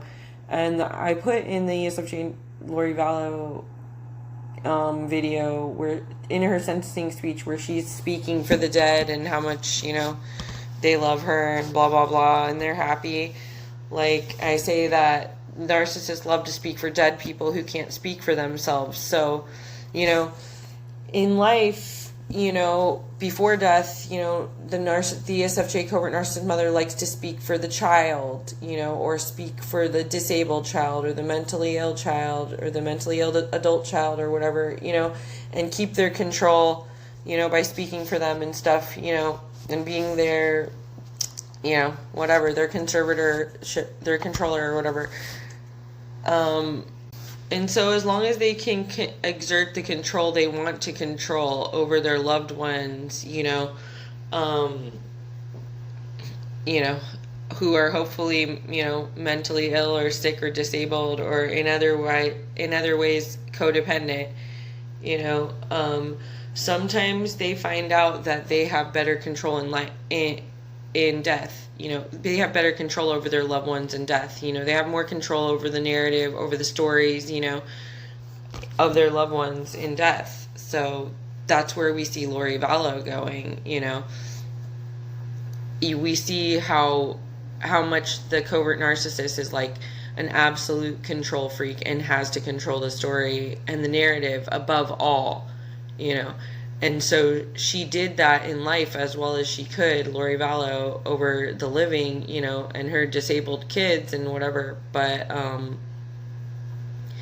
then eventually it felt like to her that she had more control over her loved ones and, you know, and over the narrative and over her false self, the image of her false self that is inherent in her covert narcissism in death. By bringing her loved ones to death. Once she brings her loved ones to death, she has absolute full control over them, you know, and even their life stories. She gets to revise their whole life stories, you know, and revise her whole life story, you know, and she gets to do that revision with an absolutely perfect, you know, uninterfered with sense of control, you know. And that's the bottom line for these ESFJ covert narcissist momsters is like, control over the image of their false self that's inherent in their covert narcissism and control over, you know, the story that reflects that false self's image, you know.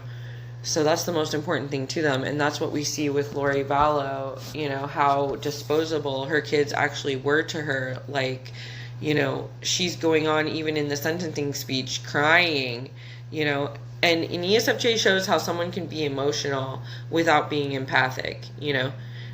So she's so emotional, you know, going on about how she watched her Tylee suffer with special needs and pancreatitis or whatever, screaming for morphine or whatever, you know. And she gets to tell this story, you know, with no interference now with the loved ones dead. Once the loved ones are dead, she has full control over the story, you know, and that's the most important thing to her. The most important thing to her is the control over the story and the image of her false self that's getting projected out by the story. And as if her loved ones can speak up for themselves against her, you know, Tylee saw too much when it came to you know, Lori taking out her husband for insurance money, you know. So at any point, Tylee could have, you know, spoken up about inconsistencies in her mom's story and stuff like that. Even if Tylee wouldn't have had any intention to bring her mom down or like really recognizing her mom was evil and wanting to bring her down and work against that or whatever, you know, she could have inadvertently, you know, exposed her mom by things that she inconsistencies that she saw and stuff like that, you know. So Lori Vallow had to get ahead of that. She had to have control over that, and the best control you can have as a covert narcissist is control over the dead. The dead cannot speak up against you, you know. A lot of times these covert narcissists like animals, because animals can't speak up against you. They can't, you know, talk back, you know. But if they're, you know,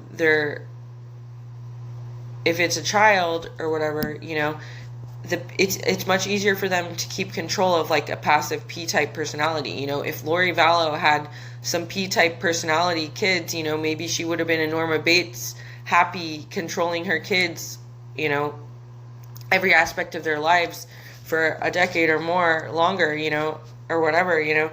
But as soon as the ESFJ covert narcissist mother isn't having like the iron grip of control over everything, every detail, every micromanaged detail, then they're going to want to get rid of you one way or another, whether it be putting you out of the house, you know, or whether it's putting you to death, you know, so that they can completely control the narrative and talk for dead people after the fact, you know, in revision.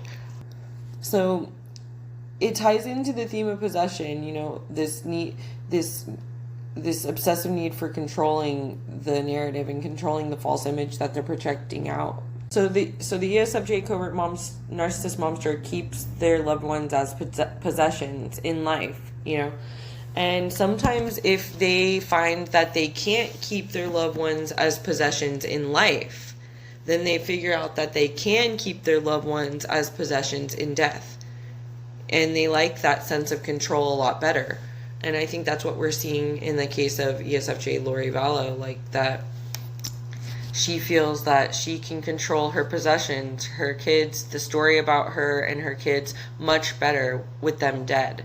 Same with her brother too, like, you know, she had her brother killed too after she had her brother kill her husband. It seems like that's what it seems like happened. So it's like, then she can keep her brother as her possession too, completely controlling the story about him, you know, and not having any counter stories coming up against her.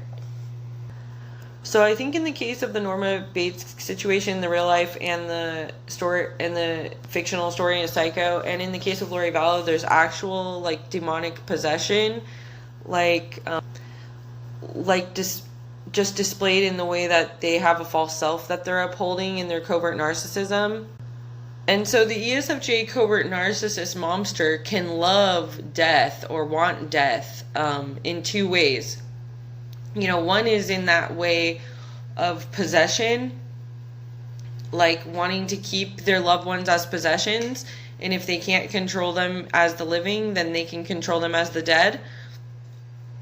And then the other way is if they are actually like, if they do actually seem like demonically possessed, like possessed by an evil spirit or whatever, then anyone who is like working for evil, or, you know, who has, you know, gave their soul up or their self up, their true self up, you know, the false self is like the devil, you know, because it's death and it's nothing and it's, you know, it's a lie. It's false. So a person like that who is like worshiping the false self is worshiping the devil, and they want death. They love death, you know. They wish death for themselves and for others, just like she wished death for herself and for others in her sentencing speech, Lori Vallow. So these ESFJ covert narcissist momsters could very much love death. They could love death from being like appearing to be like demonically possessed by the worship of their false self, you know, or they could just love death because the covert narcissist momster just needs to control the story and needs to control the image of their false self that is reflected in the story, and they find that they can do that better with their loved ones in death rather than in life.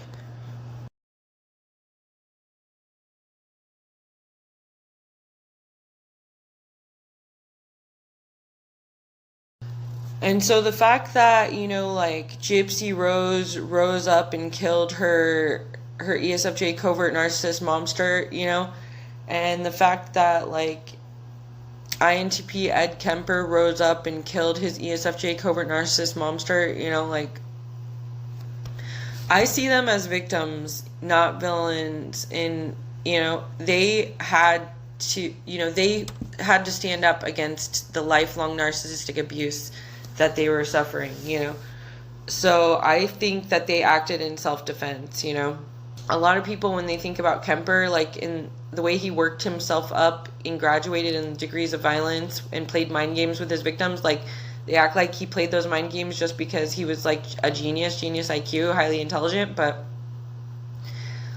I think more so the reason that he was completely wired to just play petty mind games was because of the narcissistic abuse from his ESFJ covert narcissist mother, which told him that, you know, that love was there was no such thing as true love, real maternal love. There was only petty manipulation to be had in the world, you know, and that was all he knew, and he was lashing out against that. So I don't feel sorry for you know, DeeDee Blanchard or you know, Clarnell, Kemper, or whatever, when they're victims of lifelong narcissistic abuse, of their covert narcissism, rise up and take them out. You know, it's just it's not wrong in my eyes, you know. So, and if they hadn't, you know, taken her out, they could have very well been taken out by her at any point, you know. And there must have been a part of them that knew that, you know, that, you know, Ed Kemper and Gypsy Rose, they were dealing with a mother like Lori Vallow, who, if they could, would get rid of them and possess them better in death than they could possess them in life, you know. They tried their best to possess their so-called loved ones in life with their SINE stuff, you know, perpetuating fears and false sense of security and stuff. And when they couldn't control them in life with all of that emotional manipulation, gaslighting, false realities, and guilt, you know, they would have very well loved to have better controlled them in death, you know, killed them and then controlled the narrative in death after the fact, you know, with revision. So the fact that Kemper, you know, took his mother out after she narcissistically abused him his whole life, and the fact that Gypsy Rose took her ESFJ momster out after she was narcissistically abused her whole life, I think that those ESFJ narcissistic momsters had it coming, and that the world is better off without them, you know, and that what Gypsy and Ed Kemper needed was, like, you know, therapy to recover from lifelong narcissistic abuse, you know.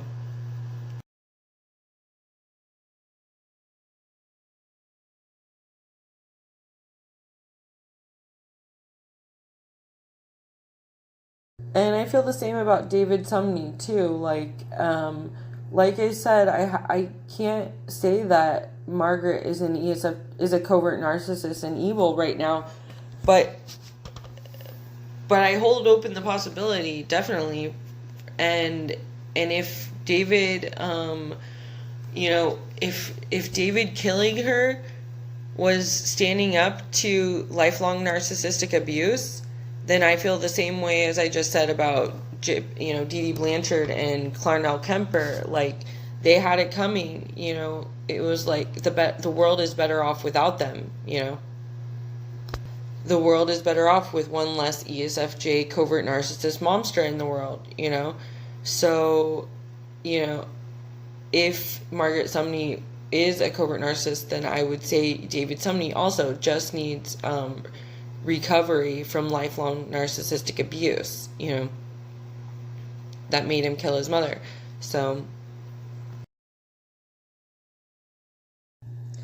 Lori Vallow is a good example of, like, of an ESFJ covert narcissist, like, when the story's over at the end, you know, when they've gotten away with a lot of shit, but then they've done some horrible things that's totally caught up with them, you know, and it's game over. And what was most important to her, like, in the sentencing hearing is it reveals so much about covert narcissists, especially ESFJ covert narcissists, but this that sentencing speech, like what would a covert narcissist say after all is said and done? How would they revise everything, you know?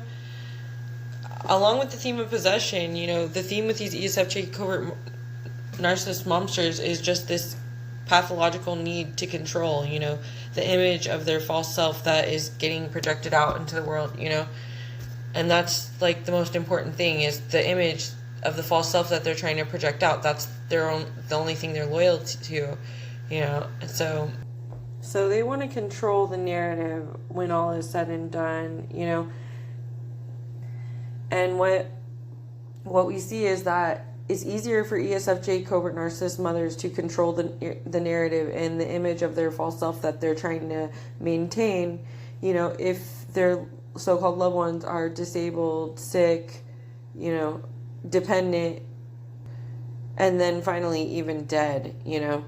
If they can't control the narrative of their false self, you know, JJ and Tylee might have saw things of their mother, you know, acting weird and evil or whatever, you know, and she couldn't have them talking about seeing that, you know, and then that being another testimony, like her nephew's testimony that was like saying that she was in the kitchen saying she was seeing demons, which makes it seem like she was having some kind of demonic possession inside her, like some dissociation, so that she was projecting on others. So they need the ultimate control over the narrative and the ultimate control over the perception of them, you know, and making sure that anything that's not in alignment with what they want to be the perception of them is eliminated, you know. So they say they love their loved ones so much, but in the end they love the control over the narrative and the false self so much more, you know, because they are ready to get rid of their loved ones, their so-called loved ones. You know, Lori Vallow could easily get rid of her children and literally have them killed, and, you know, so that nothing that they could ever see or say would ever interfere with the image of the false self that she wants to project out, that she has always been a loving, caring, self-sacrificing, nurturing mama bear, you know, that, and every act she's done has been in accordance, you know, with, blessed by God and Jesus, you know. So the covert narcissist would literally kill her own children, you know, and the Norma Bates isn't that much different, you know. The Norma Bates kills her child, like, metaphorically and psychologically, you know, by, you know, not letting him develop into his full adult life or whatever, you know, stunting his development. And he has to live kind of like a metaphorical death, and, you know, and when he becomes her, you know, it's another death of him, you know. And so she kills him while he's still alive, you know, so she doesn't go as far as Lori Vallow by actually killing his body, but in these cases of the ESFJ covert narcissist mother, they're killing their children one way or another, whether it's, you know, making them the living dead or actually making them dead. That way they can control everything, you know. And then, you know, and then they can control things even after they're dead. If they have a Norman Bates situation, if they can scorch their personality so deeply into their passive son or whatever, that even after the ESFJ covert narcissist Norma Bates is dead, then he can still be acting out in her personality through him. I mean, how much more of a control freak can you be? You know, that you need to control everything about your loved one's lives while they're alive. You need to control the narrative in death. You're ready to let your loved ones die just so you can control the narrative of your false self that you're trying to uphold, and then even trying to exert control after you're dead by embedding and enmeshing your personality into your loved one, you know. So the ESFJ covert narcissist momster is the ultimate sick control freak that needs to control everything in life, and it's all about their false image. the control revolves around maintaining the image of their false self, of whatever it is that they're choosing is their narrative, that they're the nurturing, self-sacrificing mama bear, whatever it is. That's what their loyalty is to. It's to that image of the false self. And so it doesn't matter to them if they're, robbing their children of their lives by not letting them fully develop into separate individuals and adults and stuff. They will literally rob their children of their lives, even if they didn't go so far as Lori Vallow to kill them and bury them, The covert narcissist momster, even if she doesn't go to the Lori Vallow extremes and literally kill her children, take their bodies out of this world, the ESFJ covert narcissist momster kills her children while they are alive. And that's my experience with a real life Norma Bates. That's the experience with the Norma Bates from the Psycho movie and the Psycho book. And it's what happens in the cases of extreme emotional enmeshment. So I think that was what was happening in the DeeDee Blanchard case too. She was killing Gypsy while Gypsy was alive. She was stealing Gypsy's life from her. She was stealing her life from her year after year by not letting her be her own separate individual and grow up, So she didn't ever physically, kill Gypsy. She looked like she kept her image of the loving, nurturing mama bear that's taking care of a special needs child that's, mentally ill or, intellectually disabled or whatever, and that needs her like conservatorship capabilities or whatever. But she's actually narcissistically abusing her and actually, for all intents and purposes, stealing her life from her, killing her while she's alive, So these covert narcissist ESFJ mothers, they kill their children and steal their lives, even if they don't kill their children, And DeeDee Blanchard is another case of that. She was stealing Gypsy Rose's life, and Norma Bates is another example of that. She's stealing Norman Bates' life, and making him be possessed by the spirit of her. So for some final thoughts, evil or the devil comes in many seemingly perfect guises, right? But the most offensive guise of all is the guise of a good, loving mother. And that's what we're seeing with these ESFJ covert narcissist momsters. ESFJ Diana Symalla as a real-life Norma Bates. ESFJ Norma Bates from the fictional stories that may as well be nonfiction because of how realistic they are in comparison to a real-life Norma Bates situation. That's what we're seeing in the case of Gemma Teller, where she's acting like just a mama bear, doing God's work, but she's actually just being an evil covert narcissist, killing her son's wife just because she hates love, because she's demonic and evil and died to a false self in her covert narcissism. And then the same with Lori Vallow Daybell, a covert narcissist that put on the guise of a perfect mother, all the way to the end, even after she killed those children of hers, and then made a speech revising everything, to make her look like a wonderful mother regardless of everything after the fact. So these ESFJ covert narcissist monsters, this is the most offensive guise that the devil could take in this world, the guise of a truly loving mother. And what I would say to Jax Teller, if he thinks that his mom just has a big heart and she's looking out for him and she truly loves him, I would say, Jax, do you believe Lori Vallow truly loved her kids? Do you believe her in her sentencing speech when she said that she loves her kids and she was a wonderful mother, big-hearted mother, after she killed her kids? Do you believe her? No? If it sounds like total bullshit, it's just as much bullshit to believe that the Norma Bates from the Psycho movie truly loved Norman. It's just as much bullshit to believe that ESFJ Diana Symalla as Norma Bates, a real-life Norma Bates, truly loves INTP Ryan Symalla as a real-life Norman Bates. And that is actually truly impossible for Gemma to love him because she is a covert narcissist. She died to a false self, and that makes her incapable of love. And the reason that she killed Tara is because she hates love.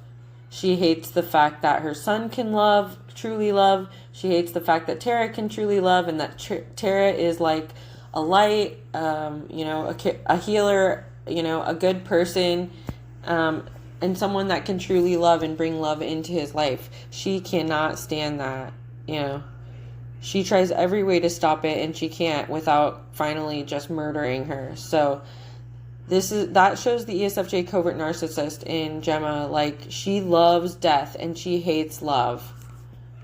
So again, repeat for emphasis, the most offensive guise that the devil can come in this world under is the guise of a truly good mother with her heart in the right place. And that is what we are seeing right here. That's what we're seeing with all of these ESFJ covert narcissist momsters. We're seeing the devil parade and pure evil parading around under the guise of a good, loving mother, a mother that just is too protective and loves her son too much. That's all bullshit. It's as bullshit in all the Norma Bates cases and in the Gemma Teller cases as it is in the Lori Vallow case.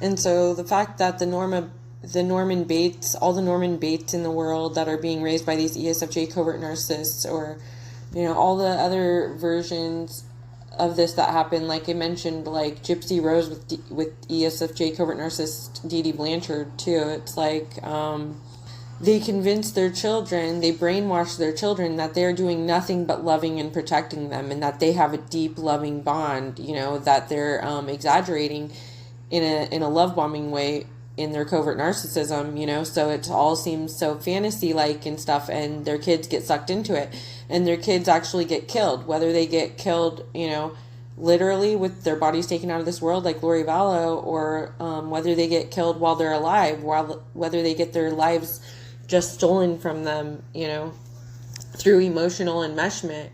The emotional enmeshment cases steals the child's identity. It forces them to be like an extension of the covert narcissist and not have their own identity. So they have their lives stolen from them. So she is like, a parasite. I don't know how else to say it. Like, she is sucking the life out of them. The ESFJ covert narcissist momster, she is sucking the life out of like her Norman Bates and, and DeeDee Blanchard with Gypsy Rose.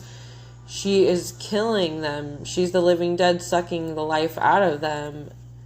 And yet she's parading around like a mother that just has a huge heart and a strong maternal sense, a mama bear, a legitimate mama bear, instead of the devil just masquerading as a mama bear. No. Somebody's got to say something about that. It's horrific. It's the worst, guys, that the devil can come in. So the fact that like Gypsy Roses and Normans stay loyal to their ESFJ covert narcissist momsters because they have been brainwashed and they don't know any better. They're not all psychology. They're not all obsessed with psychology or whatever, or even if they are, they haven't got to the bottom of it yet. So they think that, their mother truly loves them somewhere deep down in there, and that she is truly wanting their best interests, instead of only being loyal to her false self in her covert narcissism. And so that's despicable and deplorable, how, you know, especially passive P types get their lives stolen by ESFJ covert narcissist Norma Bates type momsters, like, you know, Norma Bates and Gemma and Lori Vallow. They will steal their children's lives, even if their bodies are still, their hearts are still beating.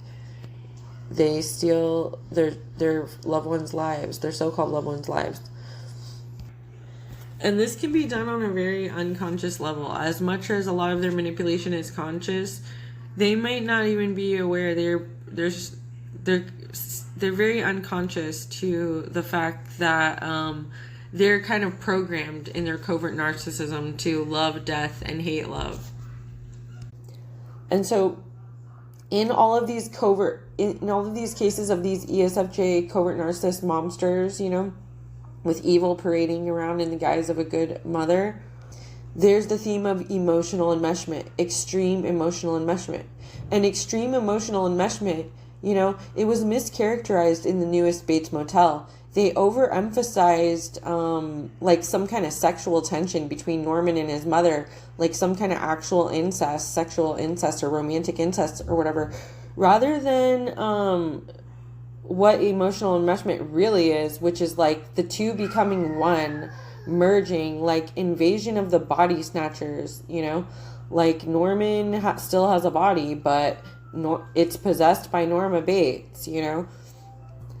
So these ESFJ covert narcissist momsters are like invasion of the body snatchers. Like they possess their captive so-called loved ones. And that's a form of stealing their lives. While they're sitting around constantly talking about how everything they do is for their so-called loved ones, everything Norma Bates does is for Norman's best good, while she's actually stealing his life in an invasion of the body snatchers way and possessing him with her persona and personality through extreme emotional enmeshment, which is a strong feature in covert narcissism.